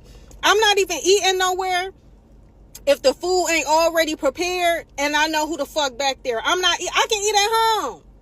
Food tastes better at home anyway. No, that's true. Texas Roadhouse. Listen, Texas Roadhouse is a good kind of fun. Like their rice is fantastic. The sticky rice that they have and their veggies are usually pretty darn good. And I'll be honest with you, their steaks are pretty tasty. I mean, they're all about butter, garlic, salt, and they're pretty tasty. That's where Hayden goes for birthday every year. Yeah, I don't know if I can complain. So, like I can cook a better steak than Texas Roadhouse, but the atmosphere is great. It is. And they had peanuts on the floor. I was going to say, it was so much better before COVID when you had peanuts and basically the floor was just covered with peanuts. It was part of the environment. I loved it. But now there's no more peanuts. No more rhymes now. I mean it. Anybody want a peanut? Yes, I'm aware that I see a couple Cash Apps and a Venmo. It's not working. So we're ironing out the bugs. This is why we do this. We appreciate you guys. Don't go into the emails. Just leave it alone. Let the app work. Sorry, I'm not trying to be demand. No, sorry, I'm not putting you in the corner, Lev. I'm just saying don't touch nobody it because puts baby in the corner because it can't recognize it if we've already read it. Loretta says they have Tim Hortons. Oh, that's right. I thought Tim Hortons Steakhouse, but isn't that U.S.? You want to look that up?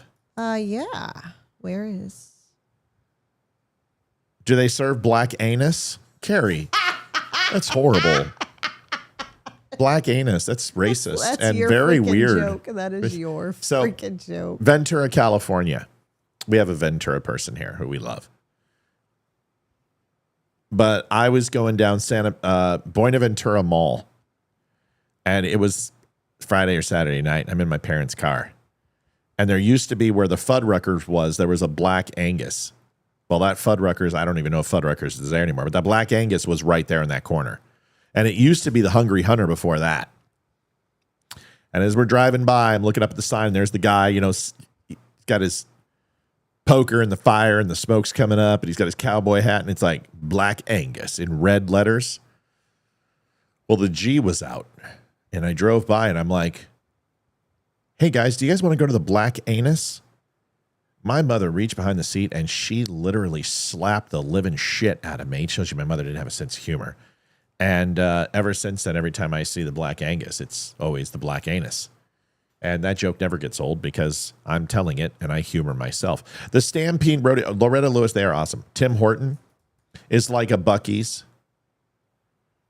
What is Tim? Did you look it up? Is Tim Horton Canadian? It's everywhere, Canada and US. Carrie says the Black Angus. Oh, yeah. Well, I thought the G was silent. I'm sorry. The Black Anus. Yeah, they're actually in Virginia. Yeah, they're not. I know, but where's their corporate office? It's not Canada, is it? Where is their corporate office? I'm surprised the Black Angus can be called that. It used to be good. Toronto. There we go, Toronto. So, Sizzler. Like they have the Malibu chicken. Oh, to die. And always the salad bar. Always the salad bar. Always. So good. My first serving job was at a Sizzler. I worked there. Yeah. I also have a very interesting pregnancy story from a Sizzler. Go ahead and tell it quick. Oh, yeah. So I was 6 months pregnant. We were coming home from our baby shower, 6 months pregnant with Hayden. And our baby shower was in Arizona. And we were driving back to Albuquerque and hungry. And we stopped outside of Albuquerque and we stopped at a Sizzler. And we're standing there just looking up the menu, ready to order. And the hostess or cashier or whatever just comes out of the bathroom, walks up to me and goes, whoa, and whoop, smacks me right on the stomach. And it wasn't like a pat, it was like a whack. And she hit me right on the stomach. Your stomach's huge. And I'm like, oh, dude, what the fuck? I mean, I sat there and stunned. I mean, I didn't know what to do. I should have hit her. Language, should have said something, sorry. Jeez. But I was like so shocked I couldn't move. I was like, oh my gosh, I'm looking at Matt. And he goes, what did he said something? No, so is it okay if I grab your boobs now or something? I did not. That is What did way you too say? tame. I I walked remember. up and I said, hey, lady, can you answer me a fucking question real quick? What if I just come up and slap you right across the tit the way you just did my wife's belly? Oh, I didn't mean anything by it. She didn't care. And I'm like, looking at her, and she's like, I like it. And then some other lady in the back is like, you have no right to touch her belly. Yeah. I thought there was going to be a lynching inside the Sizzler. It's like, just because a woman's pregnant doesn't mean her belly is public property. You asked permission. Oh, I was pissed. Anyway, we walked out and ate somewhere else. Christine Clark, just a little bit to help. Love you all. Thank you for the show. Thank you so much, Christine. We appreciate it. Did you do that? No. It's automatically doing it. Come on. Yep. And then YouTube Christy super Martin. chat. Oh, thank you so much. YouTube super Oh, chat. that's got to go. How do I get rid of that? Okay, that's got to go.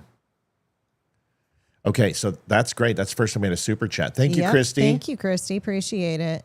$20 super chat. That's nice. And that showed up. So so YouTube showing up. I got to get the other thing. So, okay. So 198.80 is where we're at. And I think it's putting some of these in. Let's just see. Gotcha. It popped up my pop-up window to approve, but nothing popped up for me to approve. So I just know. put it in. It's just thinking. We're learning. It's going to have some bugs that Scroll we're going to down. have to See wire out. See if it got everything. Hit donations. Donations. And I got to click review. Christine. Okay, so Robert. Christine's the only one we got. That is... Okay, Christine gave to... Wait a second. I don't understand. What? Show me that again. There's Christine's. I'm so confused. And then I don't think we've gotten this one. Hasn't popped up yet. Let me look.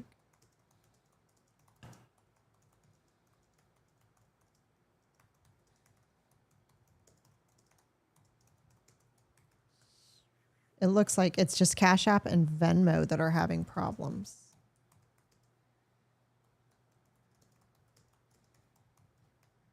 You need to talk, baby. Sorry. I was helping you with that. I apologize. Oh, here we go. We got some that just popped up. Okay. Okay. Got it. All right. Here they come. Okay, so go ahead, hit it. There's There one. we go. And the sound. Sandra Casey trying to help a little. That's if everyone helped a little, it would help a lot. Yes, it See would. how that works? It's really simple. $10. That is the easiest thing in the world. That is awesome. That makes the difference. Thank you so much, Sandra. We appreciate you. God bless.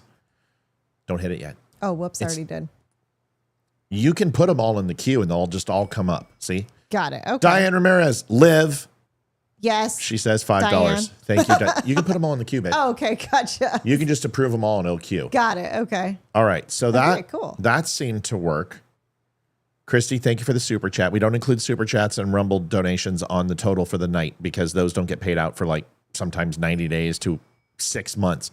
Bobby Richardson, to hopefully Matt smile. Love you guys. I try to smile. It's listen, I'm stressed to the fucking hilt, y'all. Okay? Did Robert Petrowski's pop up? Yeah, I said it. Okay, good. I don't remember saying Yeah, that. I said so it. Good. Guys, okay. I'm stressed to the hilt. Okay? You got okay. I'm gonna try this one more time. Yes. Olivia has a job. She is only doing part-time for that job now. So we have to supplement a couple $1,000s a month. Right? Yes. So where we could afford to have bad nights, we can't afford to have bad nights now. So I get stressed when we don't hit it, and it makes me work harder. And then I don't take days off. and then I don't smile. So that's all it's about, y'all. It's about we've put everything into this. This is our show. This is what we do. This is my job. And I should really take a day off this weekend. I really need to. I need to step away for 2 days and just not do shit. And I intend to. And yes, I'll smile. See? Smile. There's a smile. Oh, Tammy approved the Robert Petrowski donation. Thank you, Tamara. Thanks. She's like, I won't do it anymore. No, you can. Tammy, I wasn't do it. sure. Do it. If you see it, do it. Just make sure. Sometimes there's people who are anonymous, and Olivia's going to send you a email on that, and then make sure nobody cusses and stuff. That's pretty much it. Yes. No. With all of the issues we're having with it tonight, We're not having any issues. It's just wanting to make sure everything to go through. All right. Let's keep moving. All right. Shirley, homeless. Oh my gosh. So this is the sex gratification safety booth. Homeless gratification, sex gratification centers paid by yours truly, tax dollars. Wait, Rumble just did something. Hold on. Got a $20 from Mad Bunger. Thank you so much. Appreciate All right, it. I'm working on it, trying to find out what's going on. All this API code, you guys can understand. I gotta work in the back ends of social media sites and try to put all this shit together. It's not easy. It's a pain in the ass. So we're working on it. Yes, so thank you very much. Appreciate it. So this is what is this, a masturbation clinic? Kinda, yeah. Yeah, it's like it's a center, a tax paid for center where the homeless can go and Do you have to be homeless to participate, or can I just go in there and just wank my chud? Yeah, I'm sure you probably could. I mean, if donations don't pick up, we might be. So we at least we have the gratification center to go into. Exactly. If you thought Los Angeles and California couldn't get any more crazier, watch this. I'd like to propose that Los Angeles consider a... What's the name of the gentleman over in Rumble? Mad Bunger. Mad Bunger, hang on. We're looking for it to pop up. We recognize you. We see your $20, and thank you. We want to try to have it pop up on the site. We've made sure all the sites are coordinated, so bear with us. We're trying to get that to pop up and put your name in beautiful lights. pilot program for free hygienic sexual relief clinics, primarily serving the homeless and unhoused. This means equality. It means private sexual relief through masturbation or, where appropriate and consensual, with a partner. All funded by public tax dollars and managed with professional oversight. Wait a second. You heard that right. Wait a second. Hold on. Hold the phone. Hold the phone. Wait a second. The Glory Hole Center. Yes, Frederick, that's perfect. Hold everything. My soundboard's not working because I moved the file folder. I got to relink every. Substance. Are you even listening yes, to me? I am. I'm sorry. Are you listening to I me? am. I have to move every single folder. Sound, all 300 sounds. I need to relink. I can, you know what? Teach me how to do one. I can do that whole thing for you tomorrow. Ash, can we go hunt and duck or something? I just want to. Pop-ups. Come here, my pup. I need some love. Daddy needs love. Daddy needs your love. I love. She's my gonna paw puppy. you 20 times now. Oh, I love. I love Lee's subsidized wank bank. Okay, so here's the thing. Just I cannot believe I don't have my sounds. Oh, anyway. Make sure I understand this. What we're saying is mutual masturbation between partners, you're doing it wrong. Why in the hell are you masturbating when you have a partner? I don't know. Can anybody riddle me that again? Check the $20. See if it's in there for Spamberger in the grayed out sections, please. Got it. I don't understand that. So here's the rest of this with Nick Shirley. Here in Los Angeles, they're considering a pilot program for hygienic sexual relief clinics. This means that homeless would have a location for them to go and masturbate and have sex in. So imagine a location like Skid Row right here. They'd have a place where the homeless can go masturbate and have sex in. Who's going to go clean those places out after a bunch of homeless? No, I'm not knocking it because I'm not going to sit here and say that we haven't tried it. My point is why do you have to have a mutual masturbation center when you just do that in your own home? Well, it's only for the homeless, dear, because I don't have a home. They've got a tent. Why don't they go in their tent? Exactly. Yeah. Why don't you go in the cardboard box behind the Safeway and go do it there? Well, here's the other thing. These people don't have any problem pissing and shitting in the middle of the street and the sidewalk anyway. So that's supposed to be private, right? So there it was. Mad Bunger, $20. I saw it, Mad Bunger. Thank you. Worked on Rumble. Thank you. You're the best. Put those in the queue as well. But sorry, don't add to goal. Let Olivia approve so we can say thanks. YouTube and Rumble from now on. Thank you. All right.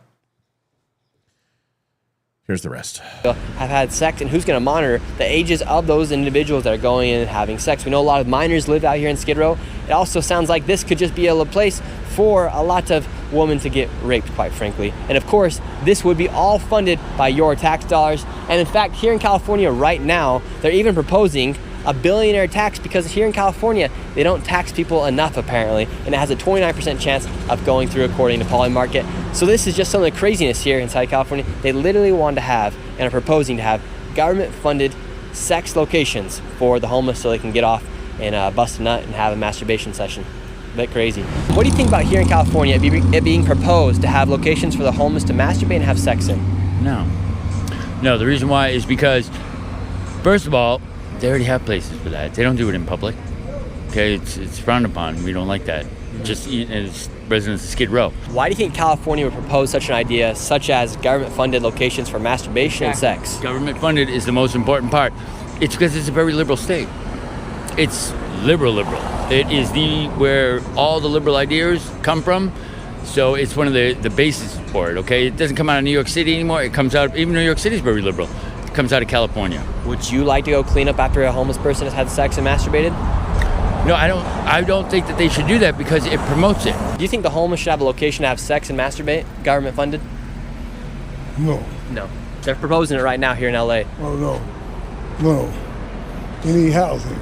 They need housing. Not for other things, not for that. Yeah. What do you think a government funded sex shop, a masturbation clinic would look like here inside of Skid Row? No, that's like putting guns and all that. You know what I'm saying? No, that's too negative. We want to put something positive. Do you think a lot of women would be raped? Yeah, yes. That's like promoting, sexual assault or anything. Yeah. Yeah, I mean, because the billions of dollars of tax money that they have apparently raised to help the homeless has gone to that. So I'm going to assume that's just another way to funnel in some tax money for fraud and to for them to go do whatever they want with it, except do exactly what they told the people they were going to do with it. So I got an idea. Why don't you do this? What if you have an abortion and then you can no longer have sex for a period of 5 years, and you have to only gratification you have is going and pleasing the people in the homeless spank bank area as penalty. That sounds pretty good. Yeah, I think that's great. Yeah, you can have an abortion, but in order for you to have one in California, you've got to go and service all the homeless people in the spank bank as your punishment. I mean, that's your punishment for murder. I think abortions would probably go down. I think they probably would. I don't know. Some of those lefties are pretty weird. But then the Lindsay Clancy syndrome might spike then at that point. I don't know, but that's weird. It's just weird. You know what I'm saying? Like I said, and some people are like, don't knock it till you try it. Tried it, done it. And what I'm saying is going into a center, it's like, well, it's for homeless. You've got a tent. You're under the bridge. How about we try to solve the problem versus trying to solve the symptom? Exactly. You know what I mean? Yeah. That's pretty gross. I'm just saying it's pretty gross. Yep. Very gross. And rental property is expensive in California. I mean, rental property is expensive here. Oh, it's everywhere. Yeah, there's no cheap place anyway. Hey, Liv. Yes. 9/11's racist. Yes, I've heard. Folks, donations, need them. We got to hit it. We are literally 18 minutes left. Yeah. Texas Roadhouse is racist. 9/11's racist. Everything's racist. 18 minutes left, folks, to hit goal so we can hit overtime. We got plenty of videos to do for you. Here is Would you agree that teaching 9/11 to kids here is Islamophobic? Yeah, I would agree. I would agree because that's pointing out this thing was done by this kind of group of these people, which is not right. Yeah. You know, you as a Christian, you won't like also every day you wake up, you just see Christianity, this. It's not right. We feel it. We are human beings. So they should not teach 9/11 in schools. I don't know. Maybe they want to educate them, but not to bring that Islam did it. Islam did it. Maybe you should tell your people to quit killing people. Right. Stop being terrorists. And then we don't have to point out that you guys are terrorists on 9/11. That's who did that. It's called teaching reality. We've got to do that with kids. We've got to teach that. We've got to teach about the wars and this, everything. We've got to teach everything. Our entire history the entire world history needs to be taught to our children. The good, the bad, and the ugly, everything. So they understand what we've been through, what our people have been through, what our country, what the world's been through. So they grow up going, I don't want to make those same mistakes. The reason this generation is the way they are is they weren't taught about the Holocaust in school. And they weren't taught about this. They don't understand what an actual Nazi is. They don't understand. They think the Holocaust was something that was made up, that it wasn't bad. They don't get what it is because they don't know what it is. So they throw around these terms like whatever, and they have no idea. There's real meaning behind it. History needs to be taught. Well, right. It does. But do you think that these people will even listen? I mean, can we just be really transparent here? Not now, not the people who are in college. No, it's not going to work. Well, that's what I'm saying is has the damage already been done? For this generation, yes, it absolutely has. But we need to fix it now so the kids who are in school now. But those kids are going to be, their parents are going to be the ones that are completely disenfranchised. So, I mean, this is an incredible problem. Something tells me that this generation is going to have the lowest birth rate out of all generations. Well, in our history. It's starting to go up, and Charlie Kirk has a lot to do with that. You know, and that's a good thing because it is starting to tick up, and as religion is being embraced a lot more, this is starting to go up. You know, folks, donation clock is. Bring to front. See if I can get this thing over here. Oh, you're going to put it right there. I know where you're putting that. Yeah, if I can get the damn thing working. They've been trying to screw up this country for quite a while. It's been in the works for a very, very long time. This is not something that just started recently. This started way back in the 20s and the 30s. And yeah.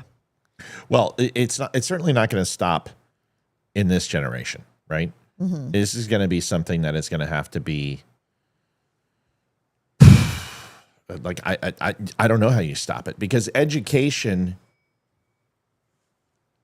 Thank you, Patricia Luza. Love the show. We love you too. I'm not going to put a donation clock on. Patricia, thank you so much. We love you very, very much. But it's not going to it's not going to skip a generation. It's like once your society starts to fall from an educational standpoint and gets behind. Catching up is almost impossible. You know what I mean? Yeah. I mean, can anyone name a sub-Saharan African country? Wait. Oh, that was that pop-up. Oh, it just popped up. Good. So that's the pop-up. It already popped up. Did it? I already gave him. Yeah, I already gave him credit. Okay, but it's putting it back in there. That's okay. Bad Bunger, thank you for the $20. We love you. So if you take a look at sub-Saharan Africa, has that increased its intelligence level? Look at Kenya. Look at Libya. Look at Bosnia and Herzegovina. Are we seeing that you can work your way out of a lack of intelligence? We saw this in the South, but the South came along with essentially osmosis. Mm-hmm. But does anyone think that Baltimore or Detroit or Los Angeles is going to be the top in education at any given time in the next 100 years? Are there any indications that these large cities and these large modern day slave plantations are going to excel and lead where a large portion of the United States will be intelligent? Here's the facts. If you go and look up overall education level and you break it down by race, there is a massive disparity, and it has to do with systemic issues that are in the inner cities. Because the amount of blacks, Hispanics, and Asians, because here's the problem. If you want to say it's slavery, okay, fine, then explain why the Asians are literally the smartest race and usually the richest per capita than any other race. We put them in internment camps. Hell, what happened after Pearl Harbor? Yeah. We took Chinese and we used them as slaves too in the United States for the railroads. So why are Asians so successful? And you have to ask yourself those questions. Well, I'll tell you how they're doing it, because a lot of Asian communities segment themselves off and create Asian-focused communities wherever they're living. And they segregate themselves. Holy shit, Mad Bunger. Thank Mad Bunger. Appreciate that. Let's see if it pops up. Okay, we're going to see if Yes, it did. There it is. I just Punch got it. Perfect. Mad Thank Bunger you, in with Sender. another $50. Thank you, Mad. Appreciate it. Thank you so much. Like I said, that doesn't hit here because Rumble doesn't pay us for like 90 days, 120 days. They never pay us, but we get paid like 3 times a year from but them. that means so much to me. Thank really you so does. much. It Thank really you does. And so for you to much. donate $70 in such a short period of time for a new donor, we appreciate you. Thank you so much. Everybody who helps out, we appreciate you.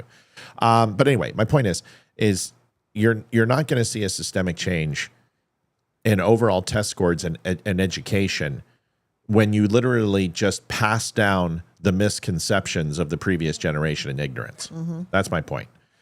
If a family's father and mother are illiterate or uneducated, usually the same thing is going to happen. Or in this case, indoctrinated. Yeah. Best Buy. This is interesting. I'm sorry. I just saw Frederick Baldwin's comment about the masturbation clinics. What did he say? Will Mike Rowe do a new episode of Dirty John? Oh, that's hilarious. That's I think Mike did one for artificial insemination. Oh gosh, it's gross. I watched all the Dirty Jobs, and I sort of sworn he did one for artificial insemination. Oh my gosh, that's funny. Yeah, interesting. Okay, let's move on to Best Buy. We talked about customer service last night and how absolutely terrible this lady was. This one's up there. This one's up there. And yeah. this isn't a place I used to work. I used to work at Best Buy. So here we go. I just came here for a laptop, not for a bunch of nonsense and silly business. I mean, I'm not going to deal with this at all. So I just want to speak to the different manager, because you're not going to sell me a laptop because I'm not going to call. I just said, I said, thank you, sir, because he was going to get me a laptop that I was going to purchase, right? Yeah. And then he turned around and said, I'm not going to sell you a laptop unless you call me a ma'am. Got it. And then you said that I wasn't able to even buy the laptop if I'm not going to be respectful. I just said, thank you, sir. That's a ma'am. Yep. And I said, thank you, sir, for getting me a laptop. If you're willing to just... Hey, no, I'm not willing to. Hey, fine. I'm not going to say it's a mistake. Listen, I'm not going to play those games with you today. Okay. I'm here to purchase a laptop. If you can't just admit a mistake... it's not a mistake. I didn't make a mistake. That's it. You're going to grab me a laptop, man. Now, either if you're going to help me, then fine. Otherwise, just get me a different store employee even that is willing to just get the laptop for me so I can buy it, please. I didn't make a mistake, sir. I'm not doing this today, realistically. Do you feel good recording this too? Yeah, I am going to record I it would. because I want to have it on video. I just feel like it. She has pronouns. It's a man. I really hope these people get fired, because seriously, these companies they're going to learn the Target way, where Target decided 3 years ago, actually, to put out and make an entire section of their store to be about LGBTQ and trans and everything, and have infant bathing suits with tuck behind things in the bathing suit. I mean, horrible crap, right? Target lost so much money because so many people stopped shopping there and threw fits about it that they yanked everything within a few months. And I have yet to see anything that supports LGBTQ in any way, shape, or form at all since then. They're going to learn the hard way. If these companies don't start putting their foot down over these freaking millennials and this generation of it's me and you must respect my bubble, they're going to start losing money. And I feel an awakening coming. That's just me. Well, listen, Best Buy's been woke for a long time, and this doesn't change. But here's the question. I guess I have to ask is, do you blame the schools? Do you blame the managers, the adults, or the kids? How do you blame the kids when this is what they've been programmed with? And that every time they see a microaggression, it literally is a catastrophe of epic proportion. That being misgendered is literally violence. That's what they've been told. So if you were told that calling someone a kike is bad, you wouldn't do it. Using the N-word is bad, you wouldn't do it. Calling someone a wop or a zipper head, those things aren't okay in a normal society. Ash says so too. If that's the case, then to these kids, is this just the new racial slur of the N-word or saying anti-Semitic comments? I think it honestly is. Yes, they're adults, but they have been raised a certain way, and they've been raised by their parents, by teachers, by the schools, by colleges, that this is how it is. And what it's going to do is it's going to take these corporations and their jobs to step in and say, no, that's not how we play this game here. And you either get your crap together and get your act together or you're fired. And it's going to take a couple of these kids that go and they freaking rant on their social media about this going, I refuse to sell somebody a laptop because they said, thank you, sir. I'm not a sir, I'm a ma'am, because they wouldn't call me a ma'am. I wouldn't sell a laptop and I got fired. It's going to take for that to go viral, a few of them, for these other kids to go, well, shit, I'm going to lose my job if I don't actually just do my job and stop being a pussy. But do they care? I don't think they do, because this is the generation that freaks out having to work for 15 hours a week. And this is the generation that thinks that spending $500,000 on a college education and the 4 years in college was their work experience. So they expect to come out of college making a $500,000 a year job, when they don't realize that work experience is actual work experience, not going to college and getting a degree. And that getting a degree in freaking, thank you, Lois, appreciate it. Thank you for supporting the show. She put her name in. She's fine. Oh, Lois, thank you. Yes, yeah, she's fine. That's another two that I'm sure they'll both be fine. I will reach out to both of them and let them know to make sure, but I'm sure they'll be okay. Lois, thank you very, very, very, very, very, very, very, very much. We appreciate you. That's $20. That puts us at $263.80, getting closer. 17. Go ahead. Sherry, we're going to be talking about Abby Gate here in a minute. If we can get to overtime, we'll get to it. Yeah. So, thank you, John Stillwell. Have a great night, everyone. Thank you, John. We appreciate you, brother. JD. I know, John. Okay. He put in John. So we're going to say John. He gets to put his name in. Oh, if he wants JD, he'll be JD. He put in John. I didn't mean to misname you. Yeah. Sorry. Yeah. My bad. He put in John. John. Sorry about that. All right. I totally lost my train of You thought. I'm misgendered so him. sorry. Folks, we're 283.80. We are literally 5 minutes away from 9 o'clock. We will have an extra 30 minutes if we can just simply raise $16.20 to be exact. $16.20. That's all it takes to get an extra half hour. I think that's pretty easy to do.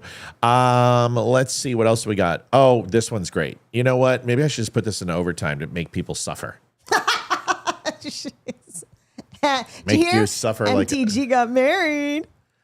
So, God, I wish they would fix that bright. I know. You know what? I'm gonna have ChatGPT do it. Yeah. I'm gonna literally stop making my emails literally blind my retina. That's the one thing I hate about using the computer is this is fine, but when we hit a white email, it's like if we're That's why vampires. I always had them up top. But even then, it's horrible. It doesn't do a good job. All right, we'll do Marjorie Taylor Greene's wedding. I think that can generate. We have 4 minutes, folks. 4 minutes. You heard Olivia. 9 o'clock hits. We're gone. She's not going to let us stay. She will not let us. We need the break, and our kids need to see us, and we want to see our. No, kids. no. We don't need the break. We need to hit goal. No, we do not need a break. We need to hit goal. No. We need to hit goal. We missed $200 last night. We need to hit goal. No, I know that. I'm saying if we no, don't but hit it. But if you. But I then get it. we don't Wrong need a break. wording. Yes, I can. No breaks. No breaks. No rest for the wicked. All right. So Marjorie Taylor Greene enriched herself being a politician, sold out President Trump, Don't you remember she wore a MAGA hat and she, basically shouted down Biden. But at the moment that President Trump gets into office, she immediately turns against him. Why? Because she recognized that her overall, hey, Balls, nice to see you spam again. You got triggered. Oh, I know why. It's because we had the Best Buy video. I guarantee somebody called him ma'am. Sorry about that, Balls. Oh, he could never be confused as a woman. Well, that's what I'm saying. Yeah, like if you want to know what Balls looks like, do you know the guy with the purple hair? Yeah. Not quite as bad, but like real close. And a lumberjack flannel. Yeah. With overalls. Yeah, with a beard that can't grow. It looks like jail pussy. It's bad. Paul says that word, microaggression. Guess what you need to see those a microscope? Yeah, well, they are pretty insignificant. Whoa, your camera just totally went out of focus. That was weird. I just thought it was my eyes. That's what I look like all the time with my eyes. No, it went out of focus. He even signed up for the new site. Hi, Balls. He signed up. Balls is back? Yeah, he's on the site. He got in again. Oh, he got in again? So do we need to make a... Well, I can change his picture. Oh, yes, please do. Yeah. I'll just mute him. There we go. I'll just mute him. You know what? No, we're not. We're just going to ban him. What are you talking about? You know what I'm talking about. That's why you don't have a picture on any of your profiles, bro. We know what you look like. The mad lumberjack. He's not even a lumberjack. There's no muscle there. It's all flabby, frickin' puffy, Stay Puft Marshmallow Man. Whatever the Canadian version of that is. I don't even know what that would be. Just imagine a man, like JD still said it, but the man with mad flapjack. Man with a micro penis. Here's Marjorie Taylor Greene. Quit when the going gets hard. So she shows her wedding video where she flashes her $20,000 ring and with a full video production crew following her around in Vegas. Like this is your person. Oh, Balls, don't get upset. It's okay, buddy. Oh, little buddy's hitting the... You need a Queen X? You're helping us. Thank you for hitting the angry face. Need the Queen X. Dude, retard. It doesn't hurt us when you hit the angry face. It actually helps. Just keep doing it. Why? You're such a retard. If you want to hurt the show, there's a way to do it. Wait, is that okay? Yeah. Okay, hit it's it. New. I'm always checking. Yep. All right. Lois Bentley, thank you for supporting the show. Is us saying thank you for supporting the show. We appreciate you. $17. I think that's going to... That is. Is that going to hit us? That is. Is that going to hit us? That's Let's see. I'm waiting for it. It's 20 seconds. Get ready. Oh, there it is. 100%. $300.80 by the hair on chinny chin on Balls' chinny chin. Now, I have a question. No, we got to hit it. Okay, hit the goal.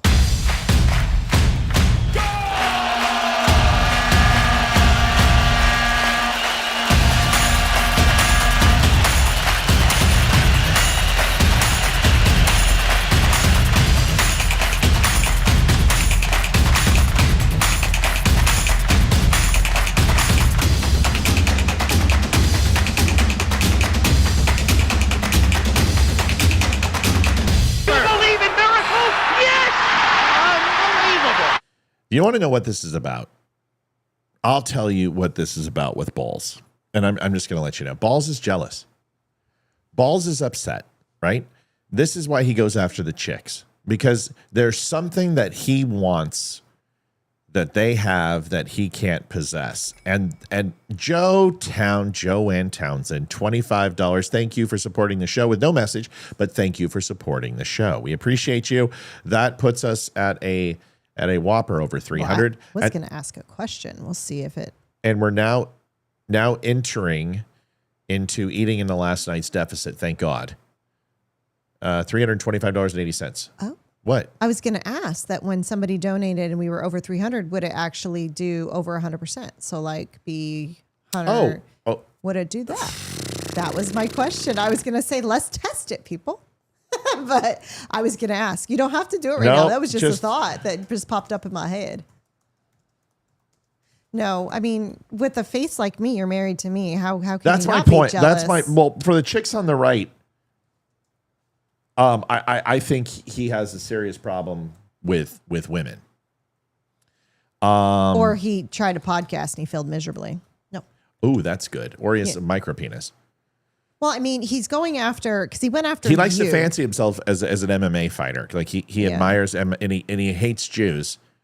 So Oh, he's probably pissed I went after Kyrie then, because Kyrie. I'm sure. Yeah, I'm sure he finds Muslims to be people that are up his alley. You know what I mean? Mm-hmm. Yup. But that's enough about balls. Let's talk about me.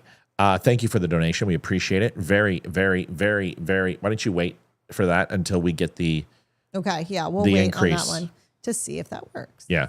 Okay. But I look at it this way. If you're trolling the chicks and you're trolling us, we're doing something right. You know what I mean? Mm-hmm. And we're doing something right. That's the way I got to look at it. We'll just keep doing it. Marjorie Taylor Greene's wedding. Here it is. So, like I said, she enriches herself. She pretends MAGA. She falls and goes in line with Massey. She screws another guy for this person who she married. She's a winner. I told you. But here she is rubbing it in your face. And who makes a production video of this magnitude about their wedding? I mean, how Besides often? Taylor Swift. But this is, you know what? I can see why Taylor Swift would do that with the amount of fans who would care. The fact that she would make this video and nobody gives a shit. Nobody. Watch this. Tell me this is not completely obnoxious. Seriously. I'll be there when you need me. I even got to mute it.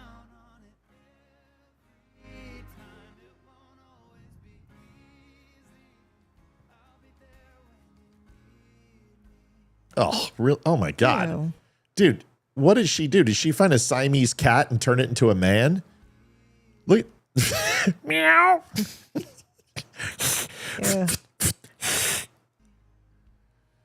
Yeah, I can't even put on the music. Look at, oh, come on, dude. Let's go, bro. It's like he's walking into the New York Stock Exchange. Let's go trade some stocks. Let's go day trade. Look at these transitions. Whoever did the production video is incredible. I mean, it's beautiful. It's shot with Sony glass. There's like 4 people there. This isn't very diverse. It's like watching people on their birthday open their presents. It's so stupid. Like, how old are you? 12? That's really good. See, that's a good transition. Oh, blackjack. It's probably white jack. Non-Jew jack. Oh my God, non-Jew Jack. What, you're not going to see him shtup? It's a great video. It's just. It's over the. It can talk. Listen. Okay, let me ask you a question.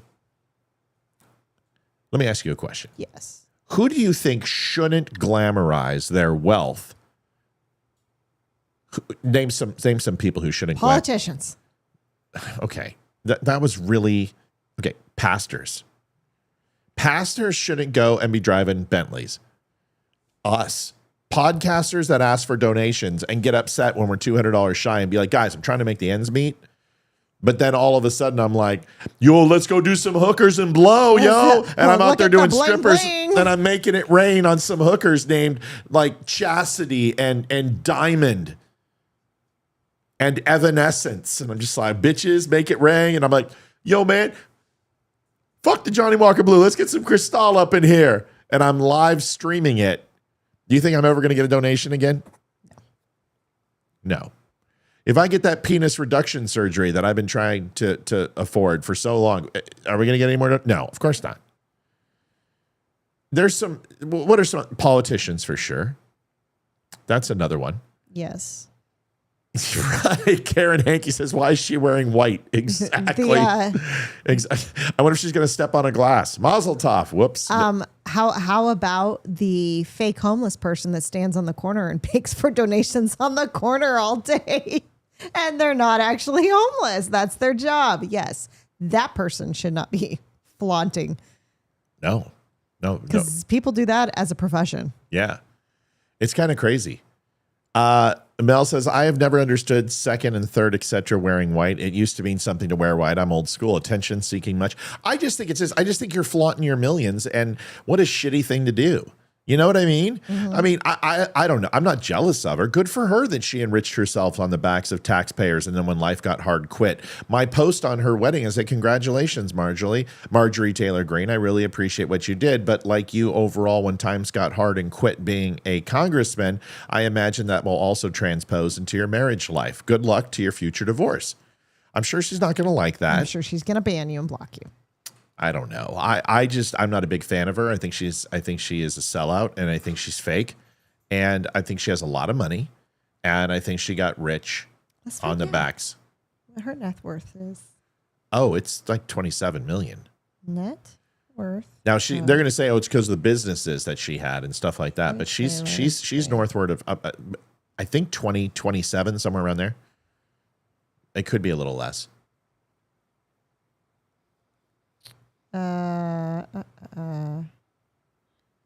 Says a midpoint estimate's 25. What did they just say? Yeah. Why don't you? Can I ask a question? I love you. I've known you for 28 years, and you're the love of my life. Look at me real quick. Yes. When I nail it like that, why don't you just say you were right? Just to make me feel good. I don't know, because to be completely honest, when I start to focus on that, I'm not even really like, I know, but saying, instead of going like, holy shit, Matt, you nailed it. Like you got it right. You split it right. You split the goalposts. You just kicked a 62-yarder through the goalposts. But instead you're like, it's actually 25. It's like, you do that all the time. Like I could have said, like you'll be like, Matt, can you please tell me how far Pluto is from apogee in July to December with a full flux of crow flying across your vision that throws off the centripetal force of the Earth by 0.00002%. And I'm like 12, and it's like that. It's actually 12.6. Yeah, it's me. I could have said it was an estimate of 9.7 to 45 million. They couldn't say. So they said estimated 25 is a good round number is what it said. That's what I thought. So, it was roughly, and I think I looked that up at one point. You know what? It's funny when you were talking about him being a cat. I was thinking about the pet store story with Ash yesterday. Oh shit! Hit it real quick. We'll tell it. Overdrive now it shows 109%. There we go. Good idea.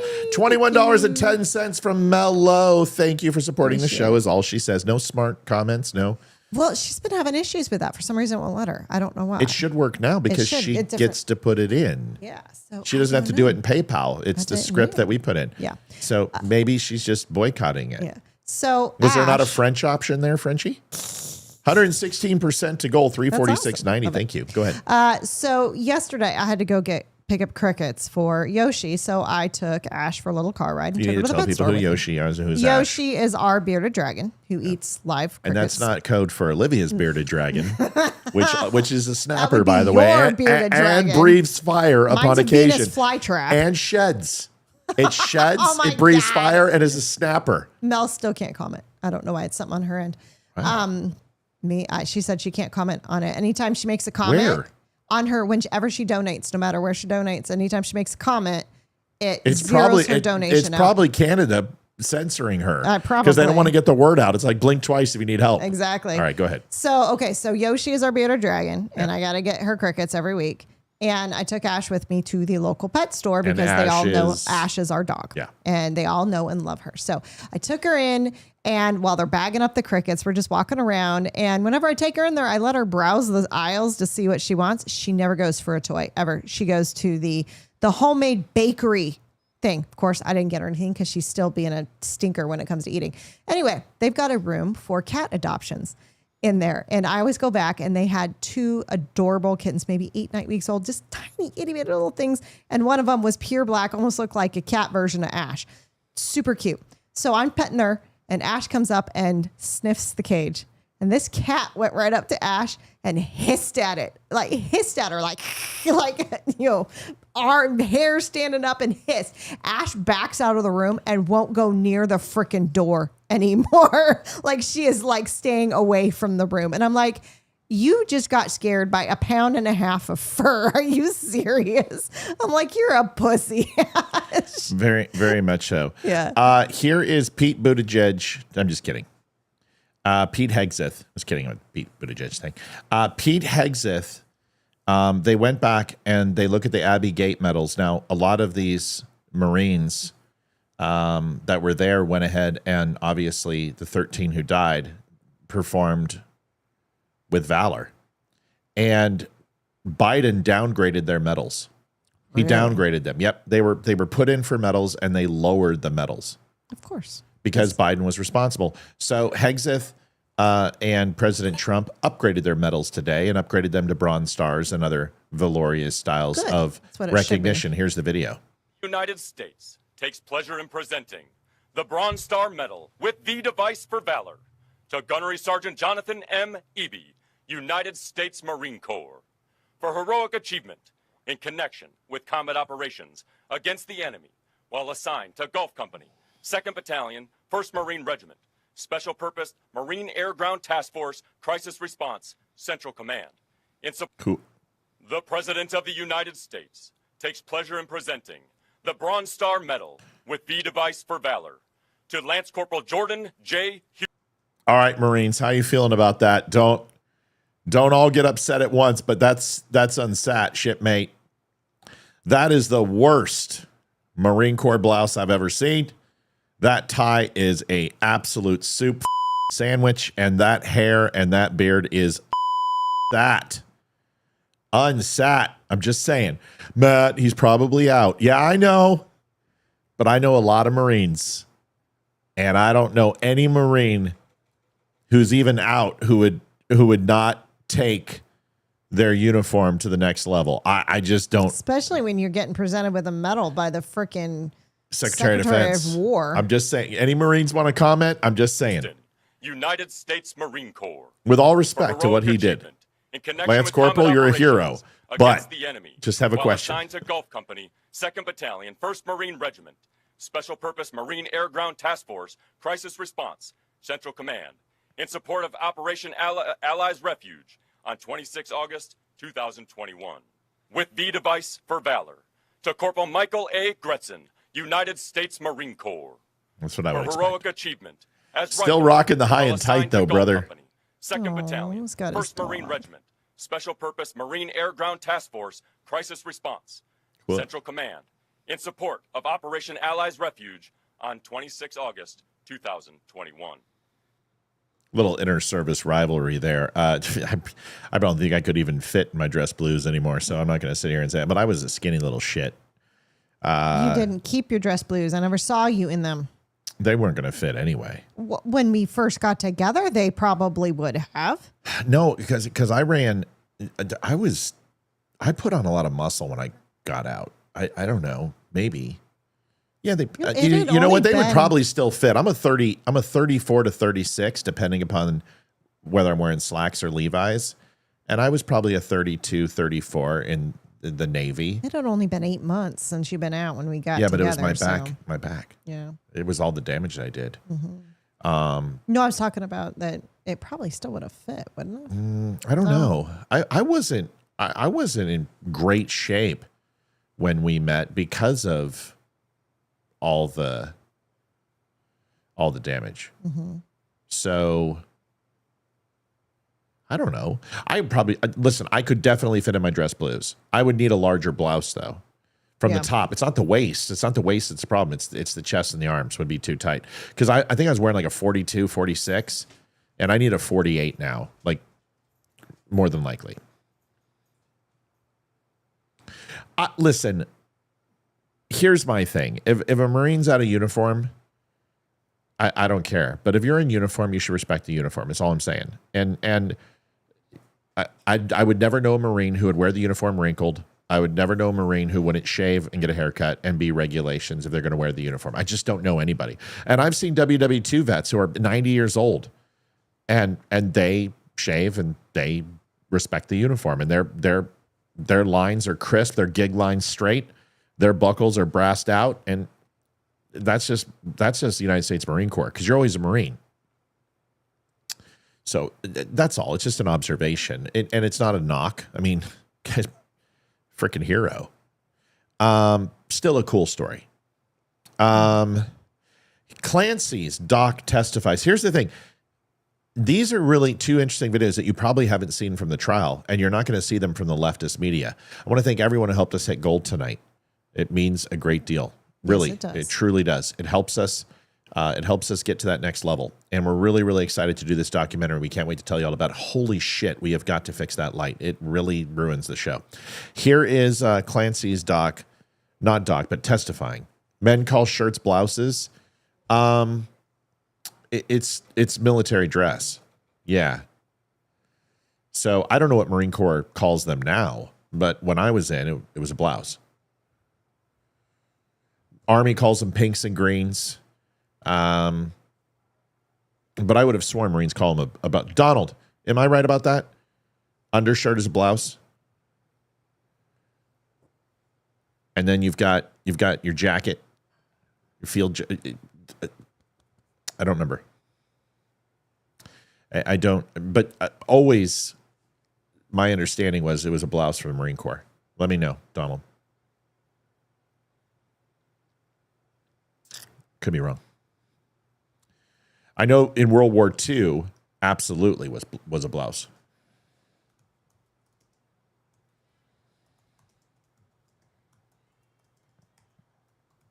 That's an interesting question.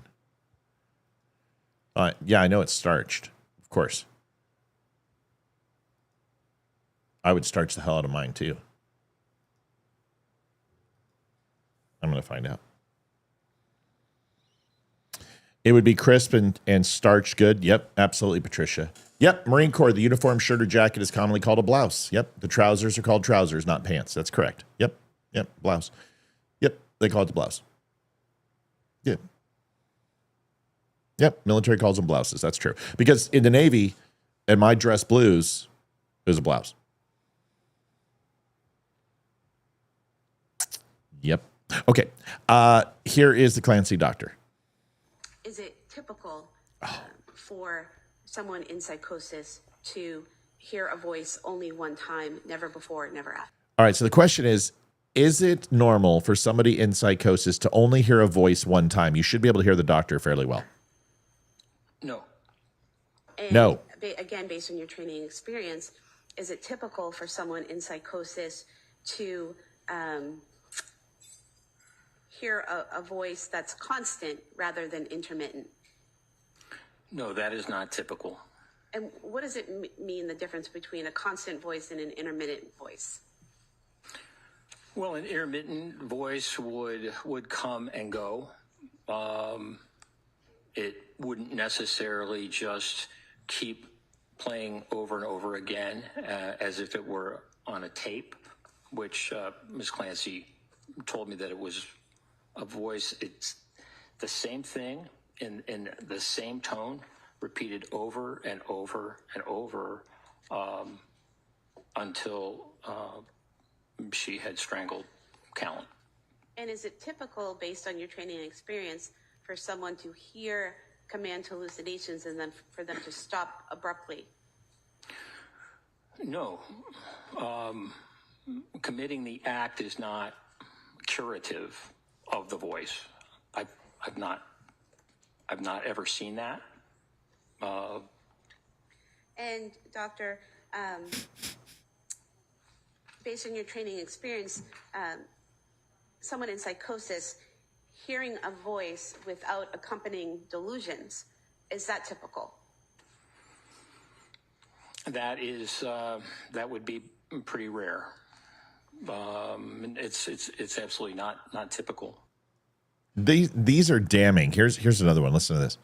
The question everyone wants an answer to is Lindsay Clancy going to be convicted of first-degree murder? And what's come to my attention is that the people who have the strongest opinions on this whole case clearly have not been watching the trial. So here are the biggest things working against Lindsay right now and why they could ultimately convict her of first-degree murder. I can't fit all of the evidence into one video, but the prosecution's strongest argument starts with the window that she created. Her husband, Patrick, testified that she had sent him out to get food for takeout as well as medicine for one of the children, meaning there were two separate stops. Prosecutors Correct. say that Lindsay used that time to manufacture time alone with the children. So that's a big debate right now, whether that was intentionally planned by Lindsay or if it was just tragically coincidental. Okay, but You guys can decide for yourself. I think very obviously she had planned it. But moving on in this sequence of events, you have to look at what happened inside of that roughly 18 to 20 minute period. One of the prosecution experts walked the jury through all of the decisions involved, which would be choosing where to kill the kids, which child would be killed first, what to say to the children so they wouldn't panic, constantly moving up and down between the floors,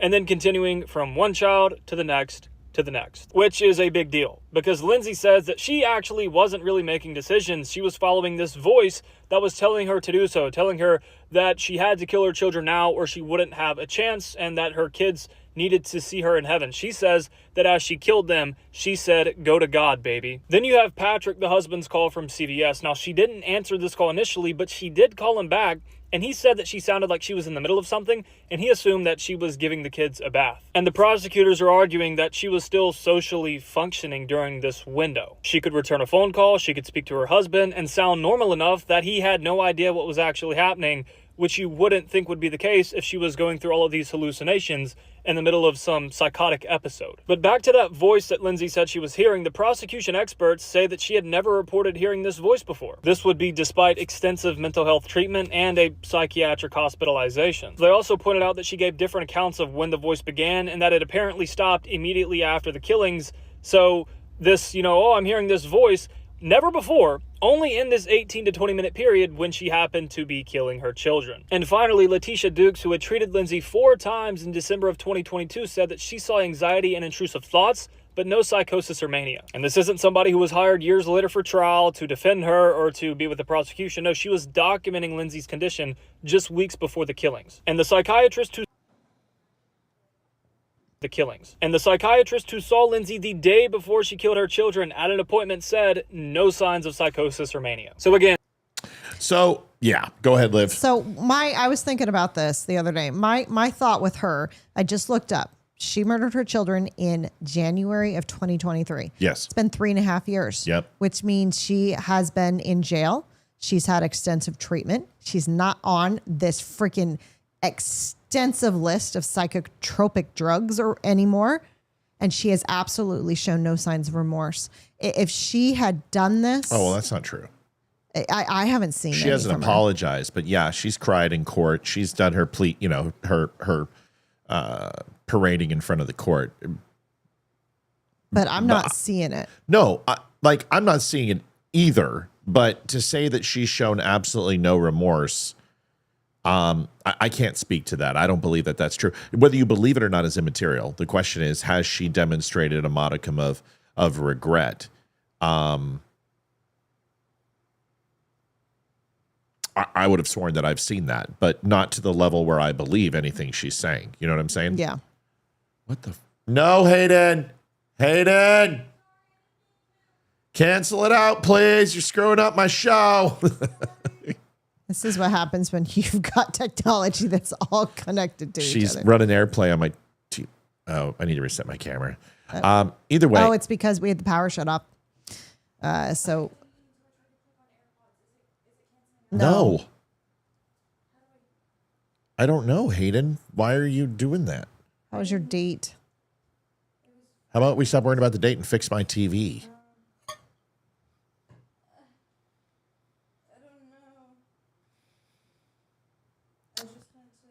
Uh-huh. Click your AirPods, and then I accidentally clicked TV 1 instead, and I didn't know how to fix it. Well, I can't help you unless you fix it. Can you shut down, close whatever you're in? I got an idea. Why don't you get me a hammer in the garage, grab me your phone, and I'll fix the problem for you. Fuck, Hayden.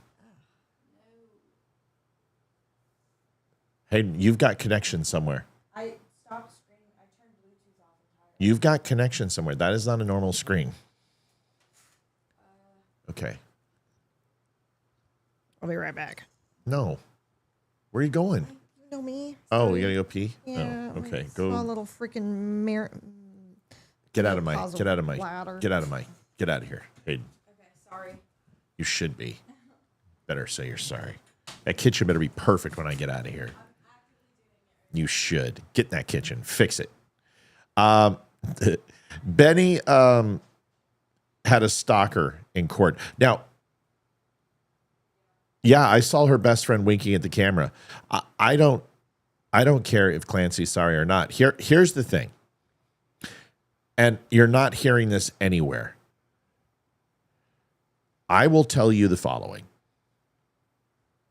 If I suffered from massive psychosis and I murdered my own kids, when I came out of that, I would make sure that I completed the job that I tried to do of killing myself. Number one. Number two, if I was in a position where I was in a mental hospital or in a prison and they took away my shoelaces and they took away all chances of Jeffrey Epsteining myself, I would go to the judge and I'd plead guilty and I would beg for the death penalty. I don't see her doing that. I see her essentially begging for her life. And I believe this whole story is complete bullshit and it's concocted. She wasn't taking a lot of the medications. She wasn't listening to the doctor's orders. There were multiple doctors involved. These doctors have a line of sight to these medications that they see when they write these scripts and fill out these scripts for these people. They watch for people with drug-seeking behavior. Her story doesn't jive. The doctors have said multiple times that she didn't demonstrate repetitive psychosis, that she wasn't diagnosed right at that time, and she wasn't diagnosed right afterwards, except for the defense's psychiatrist. And for every person that says she was, I can show you people who say she wasn't. The question is, what pill made you strangle your children on 3 different levels of the house at 3 different times with a elastic rubber band that made their eyes pop out of their heads and their skulls literally recess through the smaller parts of the crevice of their skull? Tell me which one it was. Tell me which one. Do I believe she's expressed remorse? Sure. Is she remorseful? No. Because here's the thing. If you murdered your 3 beautiful children, why in the hell would you want to live? I don't believe her. I think, like most defense, they come up with the most realistic way to get out of something that is horrible that they did if they're guilty. And she's already admitted she's guilty, and now they're just trying to stop life in prison. So she goes into a mental institution for 3 years and then gets out. And what happens when this bitch has another kid? What happens when she gets remarried? Are you guys okay with that? Do you want her in your neighborhood? I don't. That's my point. Why didn't she hang herself after she murdered her kids if she really wanted to die? Well, yeah, and jumped out of the window and cut her neck, and now she's paralyzed. Right? But when she woke up, why didn't you do it? I don't agree. Here is last video of the night. Benny Stalker in Florida. This is a person who threatened Benny and his wife and his kids to murder them, very similar to the threats that we've gotten. Did you guys hear the death threat that we got? You guys saw that video? Did everyone see that video? I don't know if everyone saw it. I don't know if I showed that video. Did I show you guys that video? The death threat we got? I don't know if you did. Hold on, let's see what they say. She's cried, but was it for remorse or for herself? Right, that's my point. You know, you didn't, because Monday we didn't have a normal show. We haven't had a normal show all week. Well, yeah, so we didn't show it. Okay, well, I'm not going to show Benny's. I'll show mine. No, just kidding. Because this Benny one, listen, I don't love Benny because I think that he is. I think he specifically just deals in clickbait. But we did. Yes, we saw the video. Okay. Okay. All right. So here's Benny's, and what he's going through, and we're going to end it on this for tonight. Here it is. We just left the federal courthouse in Tampa.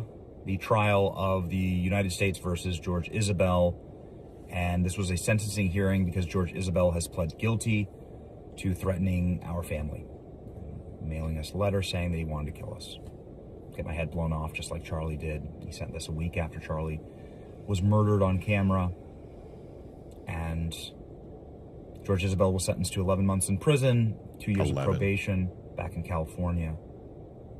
And the judge gave us an opportunity to speak, and we did speak as the victims, and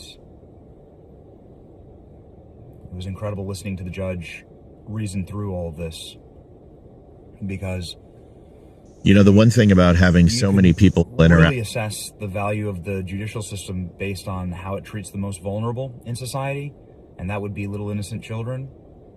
And our 4 little kids have been terrorized by this. You have a right to disagree with people. You don't have a right to terrorize a wife, children, and family. Nope. And there was like months that our children couldn't go outside. You have to hire security. The police were stationed in front of our house for months. You have to totally change the way that you live when people are sending you very detailed death threats. And of course, this is just one of multiple instances that occurred at our home. And please, I'm asking every Christian out there, pray against this. Like, this is just, I mean, it's a violation of your constitutional rights, obviously. You were entitled it's Benny Johnson. to life, liberty, and the pursuit of happiness. It's life. And then also First Amendment rights, but then also just like the rights to live, like, and have a childhood for these kids. So, like, when I saw this, I felt very similar. We've had plenty of death threats since we've started this. Most of these I've shielded my family from for a reason, is because they don't need to see that shit. But sometimes you can't shield them from it, and that's just the truth. Benny Johnson doesn't deserve that. Nobody deserves that. Nobody deserves death threats. Hassan Piker doesn't deserve it. I don't like Hassan Piker. I think he's a piece of shit. I think, honestly, we should kick him out of our country. But I don't think he deserves to die for his stupid, horrible opinions. This is a lady who decided to call me over my posts. And I guess I did show this, but a lot of people didn't get to see it, so I'm going to show it anyway. It's only a couple of minutes. So here it is. Here's the death threat of the lady calling me. And yes, I've done all the things that I needed to do to report her. The one thing about having so many people interact with a post is you kind of get the pulse of where people are at. And with millions of people interacting with this Clancy post, there are a few things that I wanted to set straight. I hope somebody murders you because you're trying to fuck up everybody, the United States. Maybe someone will murder you or your children, and you'll deserve it. First, this is a case against the women who build cult-like followings by weaponizing compassion and punishing anyone who refuses to conform. We first watched this destructive behavior like anorexia and cutting as it spread through imitation, attention, and social reinforcement. Then that same machinery moved into politics and identity. Personal pain became social authority. Victimhood became status. Even insecurity needed a label. Every unhealthy choice demanded affirmation, and every disagreement became some sort of hatred. These women do not need facts because their movements operate through emotion. They decide who deserves sympathy. Their followers repeat it, and institutions surrender out of fear. That is how social justice became grievance without responsibility.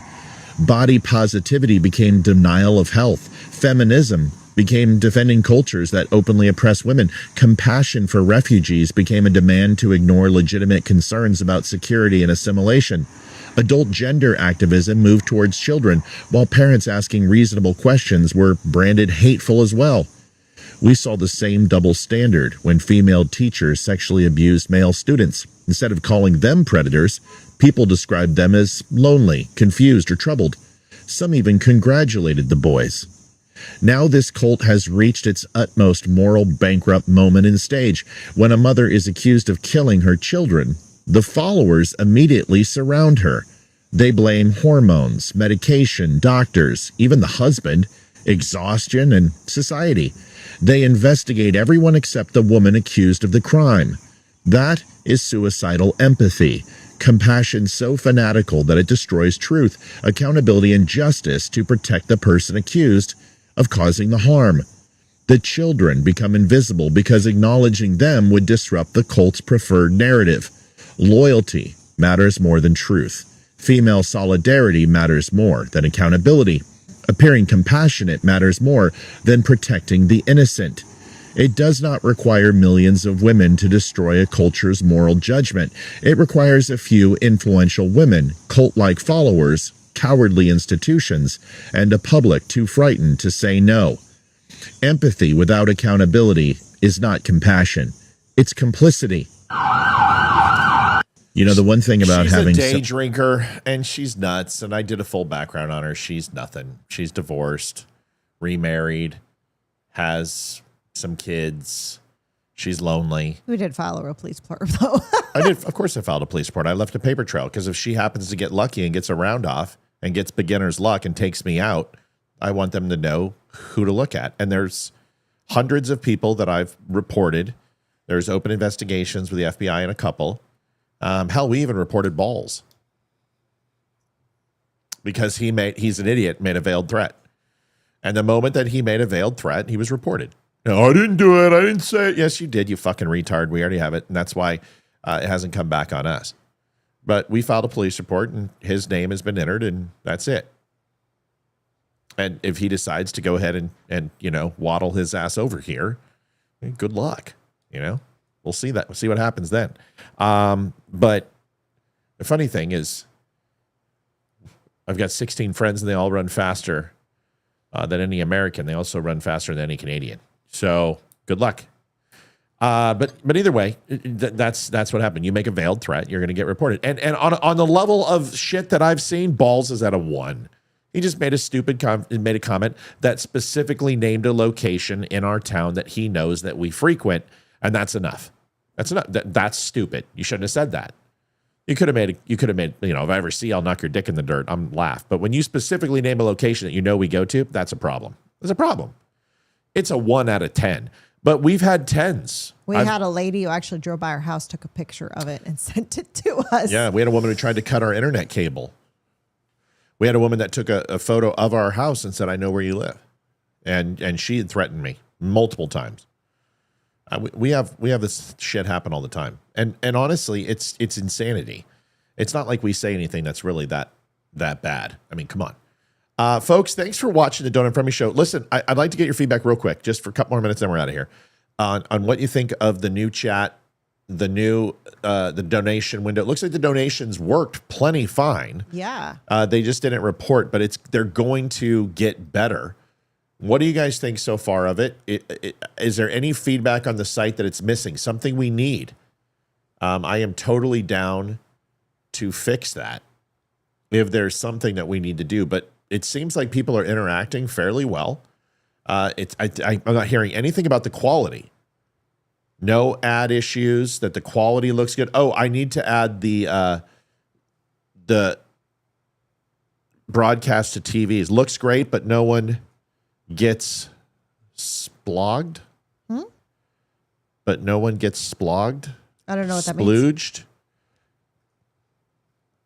Oh, are you talking about the overtime explosion? Oh, yeah. Yeah, I can do Splooged. that. Do you need to because there's so many crazy people out there? Oh, absolutely. Everything else look good? Splooged. S-P-L-O-O-G-E-D. Splooged. It's okay. It's like splogged, splooged.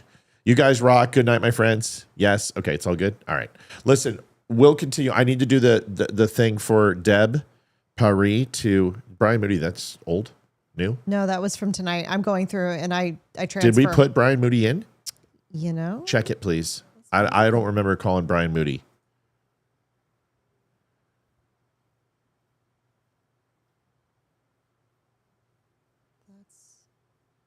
Keep going.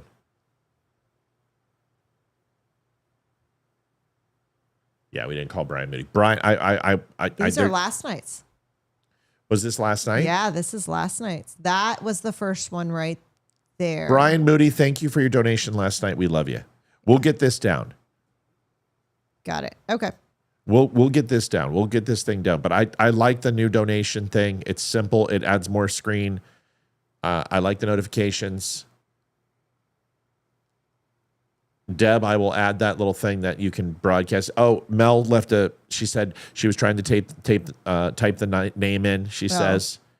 I love you, Mel. Got your message. All right, we'll see you guys tomorrow. It's going to be Leroy and I. He's going to be in house. Anybody else? Just Leroy and I, right? Just you and Leroy. Thank God. All right, Leroy and I will see you guys tomorrow. God bless. Take care of each other. Thanks for watching the Don't Unfriend Me show. Where are we going there, Tammy? I forgot last night because it was busy. Where are we going? Night shift news. Handy news. I want to say thank to Mad Bunger. Really nice. Maybe it's Mad Bunger. I don't know. I think the G would be silenced. Bung. Bunger. Mad Bunger. I'm a Mad Bunger too. Hey. Thank you for the 50. Where are we going? All right, send us. Let's go. That y'all. Mr. Ball says, never happened, you lying piece of shit. Everyone saw it, fuck stick. Everyone saw it. Everyone saw it, dick fuck. That's why the police accepted the report, bro, because we gave them all the evidence. They wouldn't have accepted the report unless there was any evidence, but you're too stupid to realize that. Have fun in Canada, fuckhole. Night, y'all. Ignorant fucktard. Yeah, sure I am. You said it, Jew hater. Fatty. Good night, everybody. Oh, does it not have it? Well, it's got to have it. Come on. No, it doesn't. What the shit? Let's see. Close that. Yeah, we need to reset your camera. And go to choose file. And close. Where's it at, Libby? There it is. Good night, everybody.